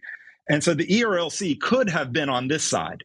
They could have been spreading voices that our churches need to hear and our pastors need to be discipled by and listened to so that we can help our churches. But as the ERLC has just decided, you know what, under Brent Leatherwood, we're not touching that topic. We're not going to speak to it. We're not going to help people about this. If you go to our website and search, hey, what do Southern Baptists think about these issues? You're not going to find anything. And I want an ERLC that is bold and willing to engage on significant cultural issues if they are to speak to the churches. I love the idea of speaking to the government, but if we don't do that at all, I'm okay. I'm okay if we don't have somebody in front of the president. I wish we would, but if we don't, that's okay. But if we're going to be all focused in Nashville and writing articles, we better speak the truth. We better help the churches. And I just find that the ERLC, they've been far from trustworthy on that. And so I want them to be returned to trustworthiness. But if not, there's no reason to have them if they're not going to be able to speak boldly for the church. Thank you, John Michael. That was very well said and passionate. No, I agree entirely. And it really, I mean, it's a fantastic point when we see how aggressive and bold people like Donald Trump, Elon Musk, and others have been at going after DEI and wokeness and critical race theory in the federal government. They're not hemming and hawing. I mean, JD Vance in front of the Marines the other day, he said, no more quotas, no more crazy mumbo jumbo, no more diversity trainings. And I would love to see a Southern Baptist president, the president of the ERLC, say something like that. And yet instead, in some of their recent hirings, the ERLC brought on this individual, Rashawn Frost, I believe is his name, who has sort of a record of promoting sort of Christianized DEI. And so they're still bringing people into the fold that are promoting this thing, which seems just radically at odds with where even the secular conservative culture is going. And of course, we know the biblical underpinnings stand against things like DEI, CRT, et cetera. So well said, John Michael. That is the dividing line. Honestly, the dividing line with the ERLC is that they have not and will not speak a word about the wokeness in our culture. And that has carried from Dr. Moore on into Brent Leatherwood. And if you're not awake enough to deal with the fact that diversity, equity, and inclusion and critical race theory and other issues have been disastrous for our world, you don't need to be in any sort of leadership in the Southern Baptist Convention. You don't need to be leading an entity on ethics if you don't have a bold backbone to be able to speak to that issue. Amen, John Michael. Thank you, brother. Thank you for your work. We'll go to our next John now, Jon Whitehead. Thank you, John. You are an advisory board member at the Center for Baptist Leadership. Your dad you've been a Southern Baptist since before you were born. A touching story about your dad and his work with the ERLC many decades ago that was circulating online today. John, why don't you just share that story briefly? And then what I would like you to do to try to close us out is essentially this. What will it take to radically reform the ERLC if it's even possible? What would that look like? How would we get there?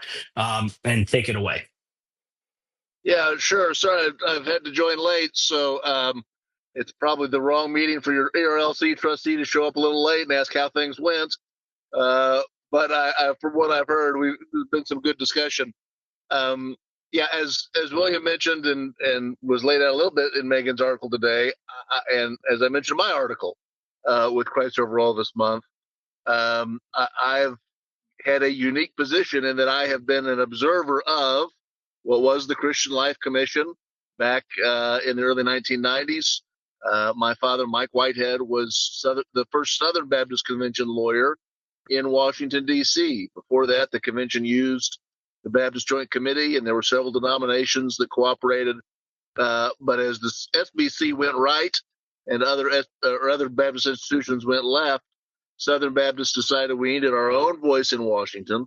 And that happened about 1990, late 80s, early 90s. And so my dad was the first solely Southern Baptist lawyer in Washington, D.C. And in that era, what was then the Christian Life Commission was hiring Southern Baptists with experience in policy, on the Hill, experience in the law. My dad had been before the Supreme Court. I know Jim Smith was hired as communications, and he had been with the National Republican Study Committee. So people that were deeply involved and connected in Washington, and they were there to make a difference. They were there to impact legislation. They were there to impact the courts. They were there to strongly communicate the Baptist faith and message as a particular view on these things. And in some ways, we stand apart from others. We're not just another religious group. We're not just another religious denomination, but we're anxious to communicate the conservative theology and political shared convictions of Southern Baptists. And so, during that time, they were involved in things like the Religious Freedom Restoration Act, where even a great conservative hero, Justice Scalia, we think got the law wrong on religious liberty, and a coalition of groups corrected that as much as they could through federal legislation, the Religious Freedom Restoration Act. And what liberals thought was going to protect liberal religious groups ended up protecting conservative religious groups.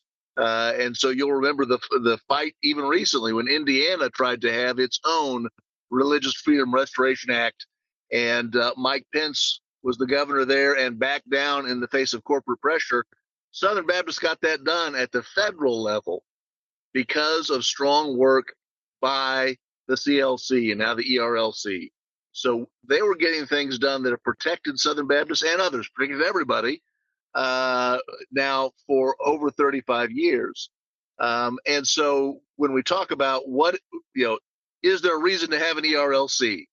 Yes, the ERLC has done at times incredible legislative work, incredible legal work, protecting Southern Baptist churches, advocating for Southern Baptist churches, advocating for the views of your average Southern Baptist, whether it's a pastor or a layman. They were connected enough to policy. They were involved in policy. They were always underfunded, and that will always be a continuing problem, I think, in Baptist life. Everyone will be a little underfunded, but they were there out of Baptist conviction, and they were engaged directly in the issues of the day. And so, in so many ways, that ends up being the gold standard. I've watched over 35 years.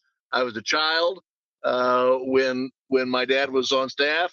As Megan indicated in her story, I was diagnosed with cancer while my dad was a staffer. And so as a result of those meetings, there's a little note at home. Bill Clinton met with my dad on behalf of Southern Baptists and offered to pray for me and my healing. And that was not just Bill Clinton. Bill Clinton's not the only Southern Baptist. Lots of Southern Baptists prayed for me and lifted up my family. So I have a very sweet view of what committed Southern Baptists can do in the public policy space. And now as an adult, for the last 8 years, I've been a trustee at the ERLC. I came on in I think it was 2016 or 17. Dr. Moore was still there, and my view at that time was we just need to get him a little help and a little backbone. Maybe get them in front of the right folks, a little more education about critical race theory and the problems with those issues. And then things went terribly south, obviously, thereafter. In 2019 and 2020 and 2021, when it became apparent it wasn't just a problem of personality, but of deep theological conviction on Dr. Moore's part, that his purpose for Southern Baptist policy, what really was aligned with, in some ways, the ideas of critical race theory or DEI.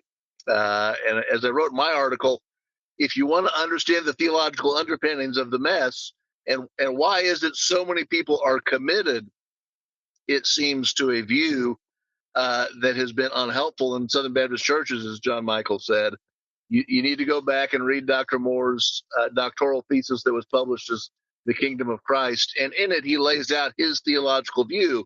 And now we can go back after a decade of hindsight and realize, maybe people read what they wanted to read into it. There was lots of optimism. That group was young. It was supposed to be the new generation of theologically sound, Calvinist-minded,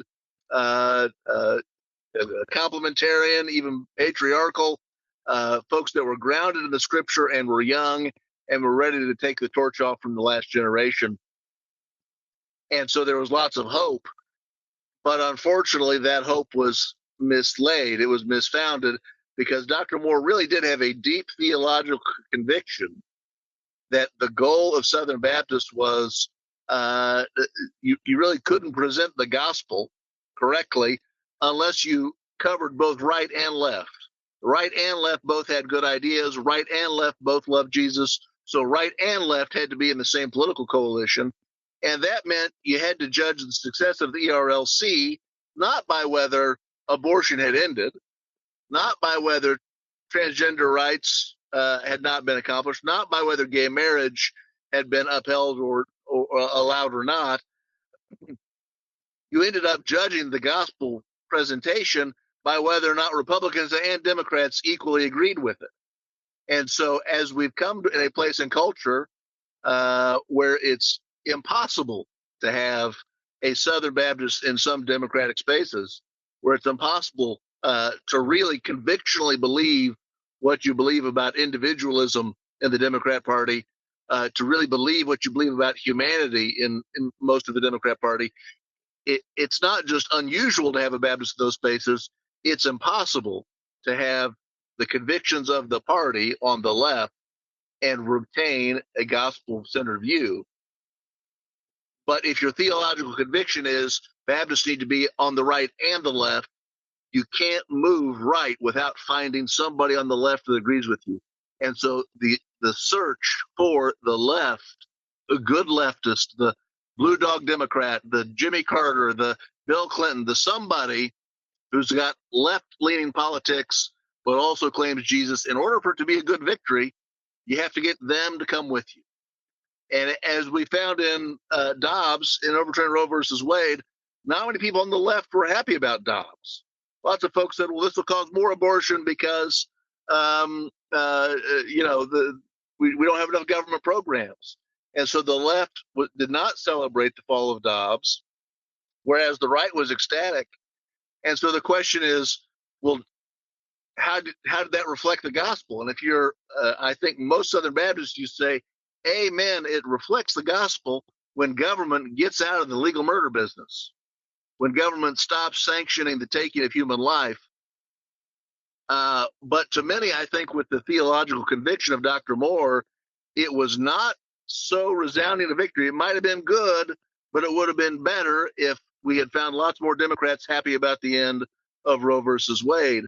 And so once you're locked into that theological view, which ultimately I think is poor education, poor exposure to the world. Maybe you were educated in a bubble and thought you knew how the world worked, and the world didn't work that way. But once you're committed to that view, you get angry at the folks that say, I can't wait for somebody on the left to agree with me before I go and do what's right. Now, the right has its problems too, but the Baptist Faith and Message calls us to make Christ's will supreme over the affairs of men and society in government. It doesn't call for us to move as a unified bloc with the right and the left, or to cover all political parties. The Baptist Faith and Message knows no political party. It says, let's judge by when the principles of the gospel win. And if you're not measuring by those results, if you're measuring instead by, do I have liberals that agree with me, then you will tell yourself, well, the gospel isn't here. Whereas I think many of us would say, absolutely the gospel is vindicated when government gets out of the legalized murder business. And yet I think many of our friends who grew up in the same era, who received similar education, who read Dr. Moore, who were in those circles, said, well, it's kind of a mixed bag. It really wasn't all that good. It was kind of good, but not all that good, because the gospel would be best demonstrated if everybody in America was against abortion. And I think to those of us in the public policy space with experience in Washington or even our state capitals, that isn't the way the world works. The leaders have to lead out, and it's good when government directs people in a more godly direction. And if the others have to come along, that's fine. But we should all be fighting for the gospel to prevail, for the principles of Christianity to prevail in the public square, not doing it, not requiring ourselves to be unified before we move forward, because then we go looking for people that don't exist. We are continually searching for the folks we remember from the 80s or the 70s, the Baptists we grew up, the FDR Democrats maybe in our churches. That was typical of my Baptist church where I grew up. But I guarantee each of those people from back then would have been thrilled. All the Baptists I knew growing up would have been thrilled by the end of Roe versus Wade. They would have been horrified by the advance of transgender rights or the denial of natural law or the denial of man and woman. So I think it's the change we have to come around to is that there's been a generation that adopted faulty biblical principles, and not biblical principles. They had a faulty theology that wasn't biblical. And we still have lots of our friends in the convention that are holding to those wrong metrics. They're going to say we need to be known for our social justice, and we need to be known for overcoming gender disparities and racial disparities. And I think most of us are at the point where we're saying, no, we need to be known for the advance of the kingdom of Jesus Christ in public spaces. That's what we want to be known for. And whoever it is that wants to come along with us for the ride, that's great.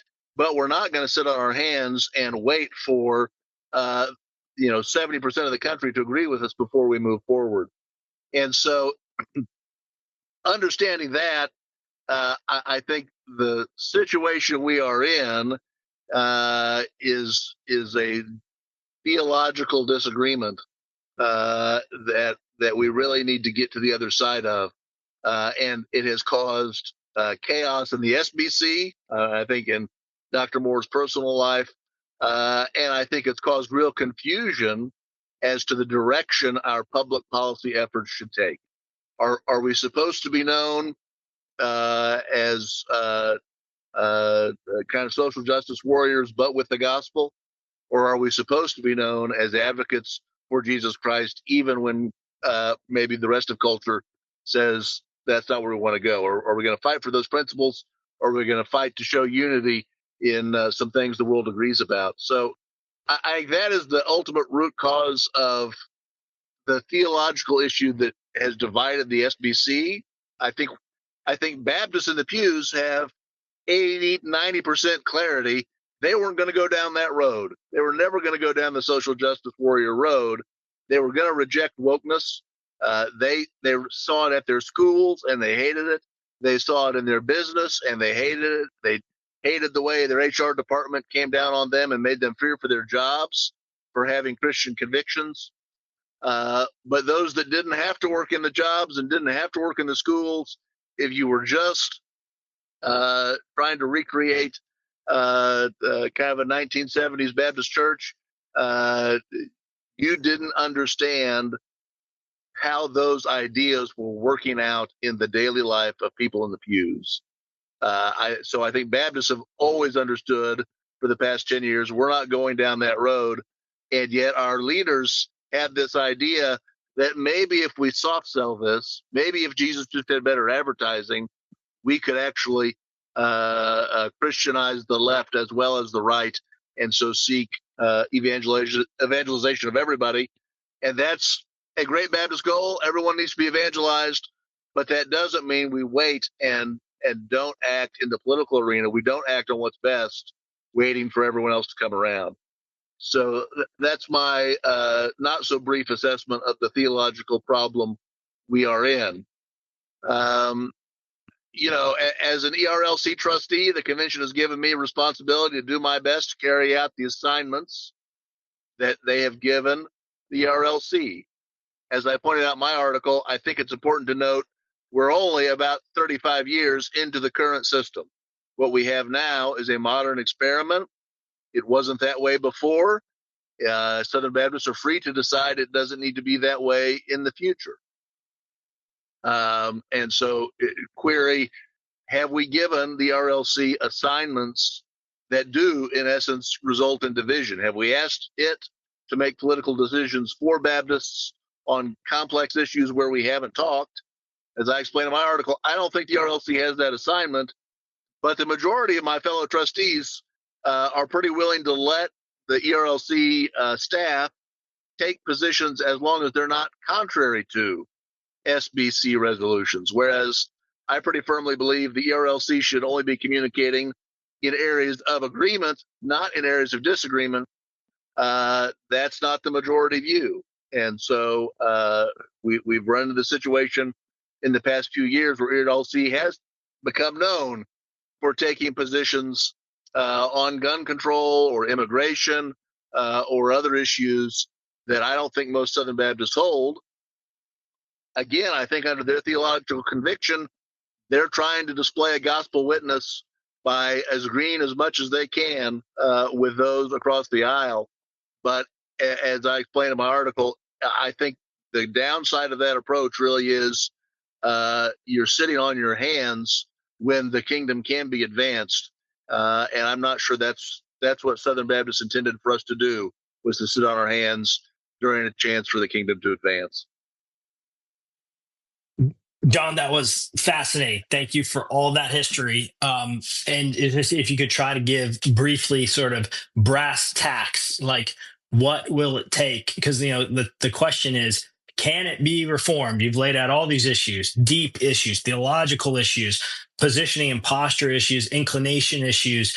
Coppinger and Devine have written very well on these issues as well. Appreciate your seasoned wisdom there. But, you're right. It's a modern experiment. Doesn't have to continue.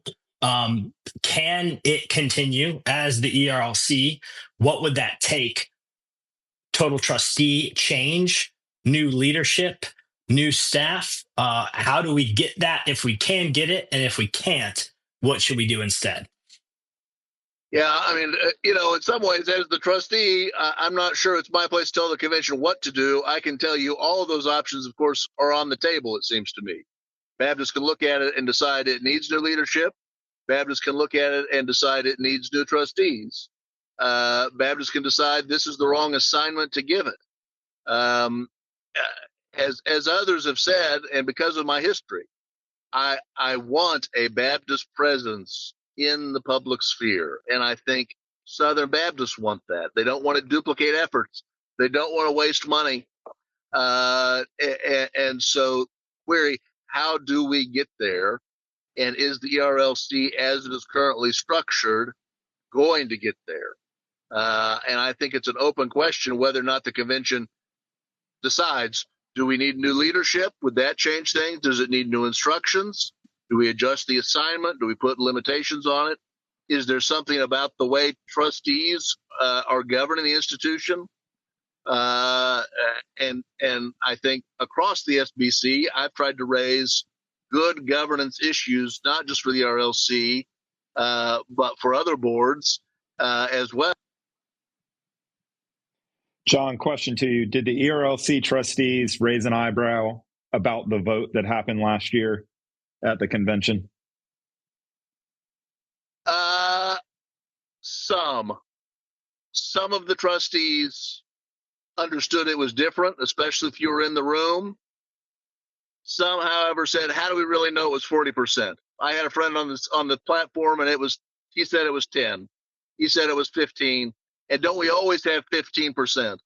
And hasn't Richard Land said, if the ERLC does its job correctly, it'll eventually tick off everybody in the convention.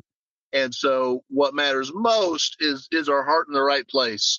And should we shake off the criticism and do what we think is right? And in some ways, that's the courage of your convictions. But on the other hand, I don't think Richard Land, in dealing with the liberals that were leaving the convention in the wake of the conservative resurgence, that's not the same as making 40 to 50% of the present Southern Baptist Convention angry. There's a mixed bag. Some are willing to say it's different this time. That vote really does raise some issues. But others will tell you it's the convention's job, or it's the ERLC's job, to take the criticism and do whatever they think is right, regardless of the opposition. All right. Thanks, John. Thanks. Good question, John and Michael. Well, then, David, let's go to you. We recognize John's in a particular position as a current ERLC trustee, but for those who have listened thus far, and for all those who will listen to this, hopefully when it gets posted on our podcast, David, try to be as aggressive as possible. Let's say, by God's grace, you could control the entire outcome of reforming the ERLC. If that would be the case, what would it take? How do we get there? And what sort of votes would we need to take in Dallas? Yeah, I mean, the last word you said there is the most important. It's Dallas, right? I mean, whatever decision is going to be made for people who are going to the convention and will be able to vote to that end. And so, I mean, as David Mitzenmacher said earlier, I mean, one or two things needs to happen. It either needs to be reformed to the very bottom. I mean, basically, you're overhauling everything, which would include leadership, staff, probably the trustees that would be there as well, because of some of the ways that they were put on there before. And I'm not sure that's immediately possible. And so I think abolition would be another aspect that is there. And certainly in Bylaw 25, that's something that can be done. And when it's done, if that were to be voted in the affirmative over 50%, it would not mean that the ERLC would be defunded in that moment. It would simply be a referendum that says there needs to be such a great amount of change that it's not going to continue another year unless that takes place. And that would give the ERLC a whole year to make those changes. But what David brought out is the fact that the leadership has not been responsive, has not even addressed many of the problems that are there. And as a result of that, they have gone ahead with just a PR campaign. And so I think we need to be able to have the most aggressive plan going forward to make changes there for all the reasons that have been stated this evening. And so I think that would include abolition. And so I imagine that there will be some motion that is made to that end. And so I think, Southern Baptists who are interested in preparing should be keeping their ears open to that. And Christ Overall Baptist Center for Baptist Leaders, Founders Ministry and others who are deeply involved in the Southern Baptist Convention will continue to be keeping people apprised of that as well. Thanks, David. Go ahead, Megan. Well, and I don't want to belabor this, but really quickly, John's dad, Mike Whitehead, was sort of the hero of my piece because he shows what effective policy representation in the Capitol can look like. And I think that was really important to show that, look, somebody who actually has those contacts, who has the experience and the inside track to know how to actually move legislation, to craft it, how important that can be. I mean, he got something done on religious liberty that has, as someone else noted, reverberated through decades now in protecting Christian interests in the public space. So I'm wondering really quickly, John, if you could just comment on the ERLC kind of posting its delivery of those 10,000 signatures on barring federal funds from going to Planned Parenthood, because we had kind of an interesting conversation about that when you said, even just kind of the way they went about this demonstrated that they don't understand how Washington works. And I don't want to put you on the spot, but I wonder if you're able to sort of describe why that a particular post from them showed that. Yeah, I mean, I think what's interesting about the petition, and I think everyone on this call supports the call to defund Planned Parenthood. As I said, there's an old saw, and I think if I recall correctly, it was Rush Limbaugh talking about Al Sharpton, who said the key way to get influence in D.C., the best way to get influence is to figure out what's going to happen, to call a press conference and angrily demand that thing happens, and then claim credit for it happening. And so, President Trump has announced he intended to defund Planned Parenthood starting in 2018, right? And so the climate is right because of the way Southern Baptists voted in the last three elections. The climate is now right for that to happen. Query: what role will this petition have? What did this petition accomplish? The typical way a petition comes into Congress is it gets delivered to Congress. It goes to the Speaker or the Secretary of the Senate, and then those officials enroll the petition into the journal, the Daily Journal. It gets published in Congressional Record, and then it gets referred to a committee that is going to consider the matter. And so it was just interesting to me that the ERLC's letter about the petition went to members of, I think it was the Finance Committee over on the Senate side, but the delivery of that message didn't appear to go to the clerk of the Senate. It didn't appear to go to the Speaker of the House. It didn't appear to go to the committee members that would be receiving the petition. And so, query: what role did this play? And I saw somebody say, "Well, we've been leading in this fight," and I'm grateful for all the support, all the support of opposing Planned Parenthood we can get, but that just doesn't describe the reality of the situation. The work that has gone into defunding Planned Parenthood has taken 5 or 10 years. It took people willing to make hard votes. It took people willing to vote for President Trump, frankly. And Southern Baptists have done that en masse, and so they've been in support of defunding Planned Parenthood. But query: in what ways has our public policy arm really advanced the ball? I'm grateful they've collected signatures, but I'm not sure that has been as effective in having a real difference in if Planned Parenthood gets defunded or not. Agreed, we're in a special situation, and so maybe this is a good year to apply new pressure. But have we been instrumental in defunding Planned Parenthood if that happens? It wasn't because of this petition. If so, it will become because of other Southern Baptists involved in public policy sphere and the hard decisions they've had to make. Yeah, and I just want to add really quickly on that Senator Lee was at the forefront of pushing a bill, way back in 2015 to enshrine defunding Planned Parenthood. And, I spoke to him directly, and he directly said, I don't know who the ERLC is. So, that petition today, the juxtaposition of having spoken to Senator Lee's office when he was the leading senator trying for years to push this legislation, having him tell me, I don't know them.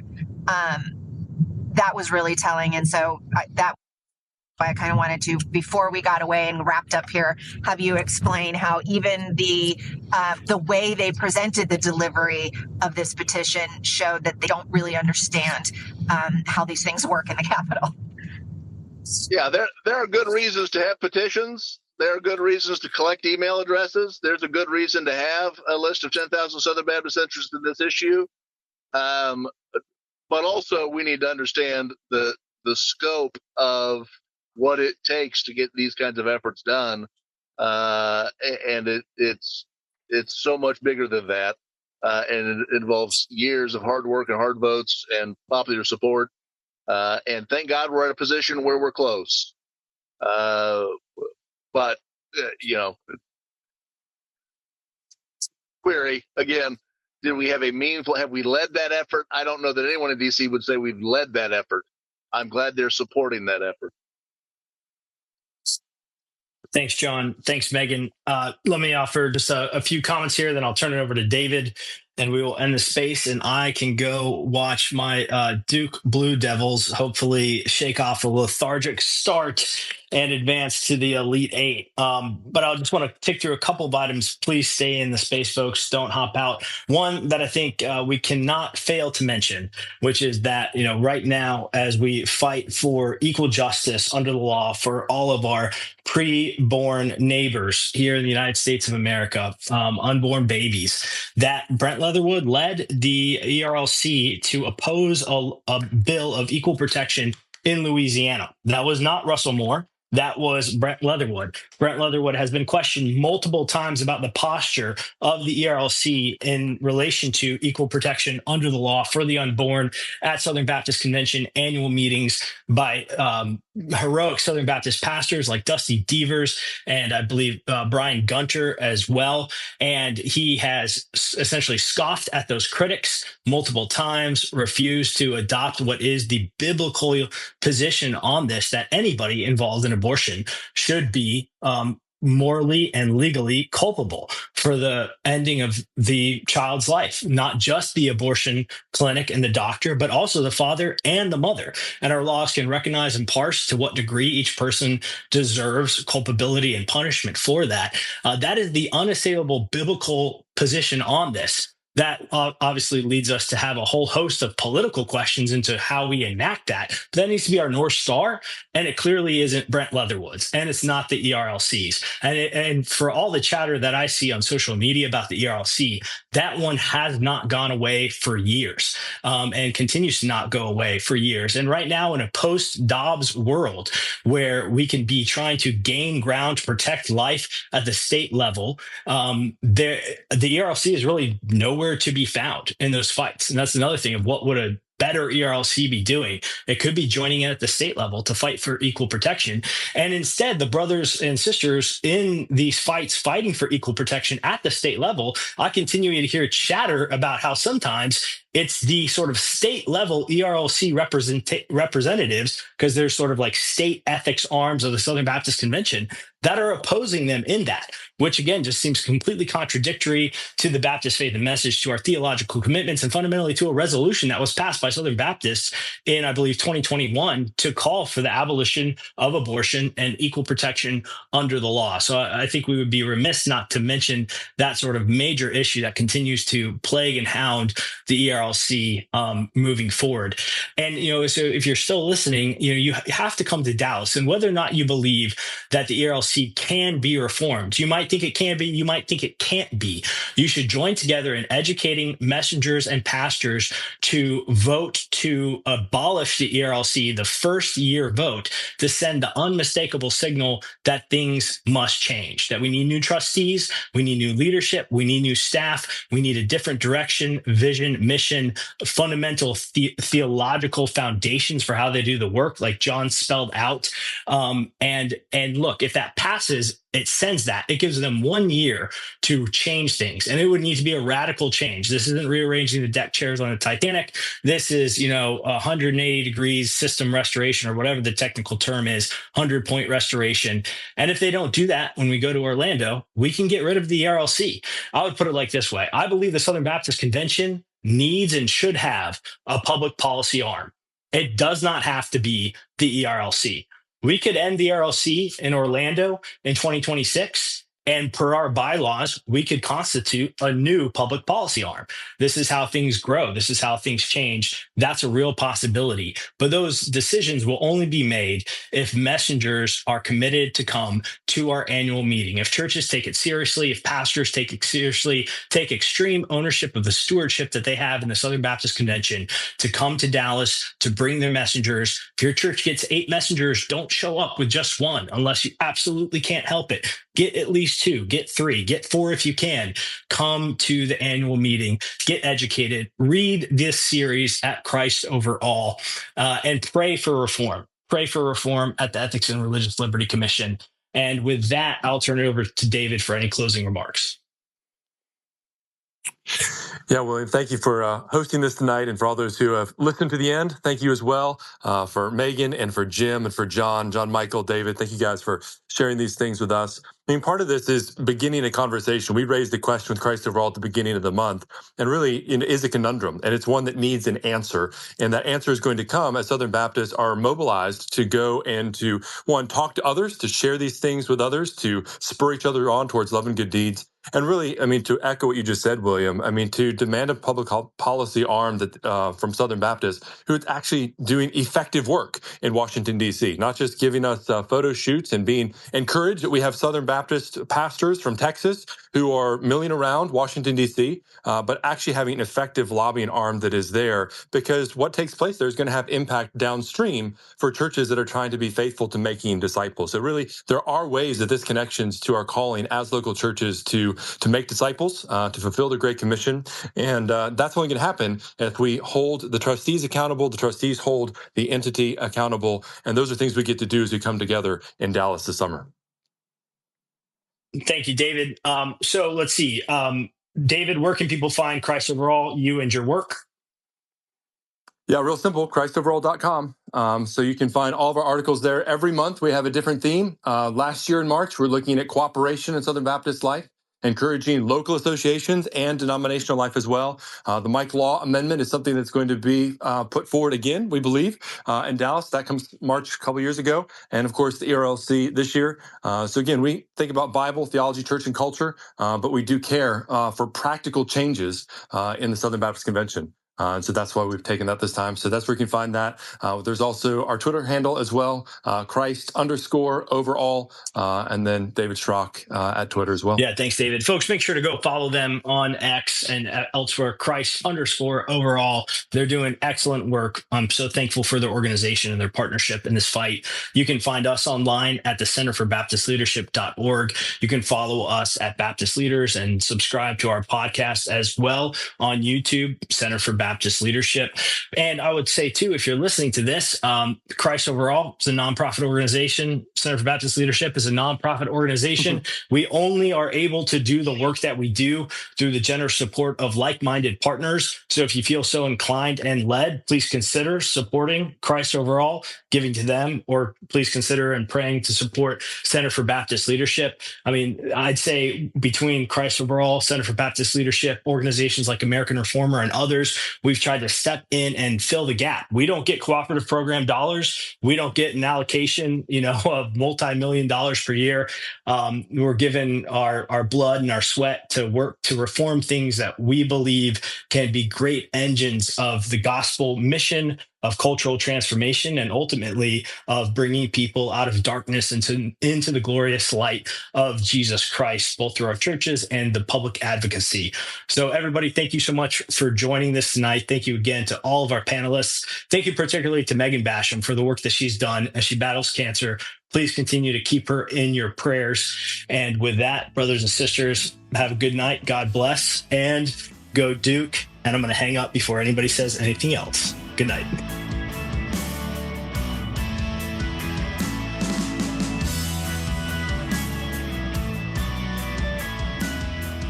The Center for Baptist Leadership podcast is powered by American Reformer, hosted by William Wolfe, with audio production by Jared Cummings.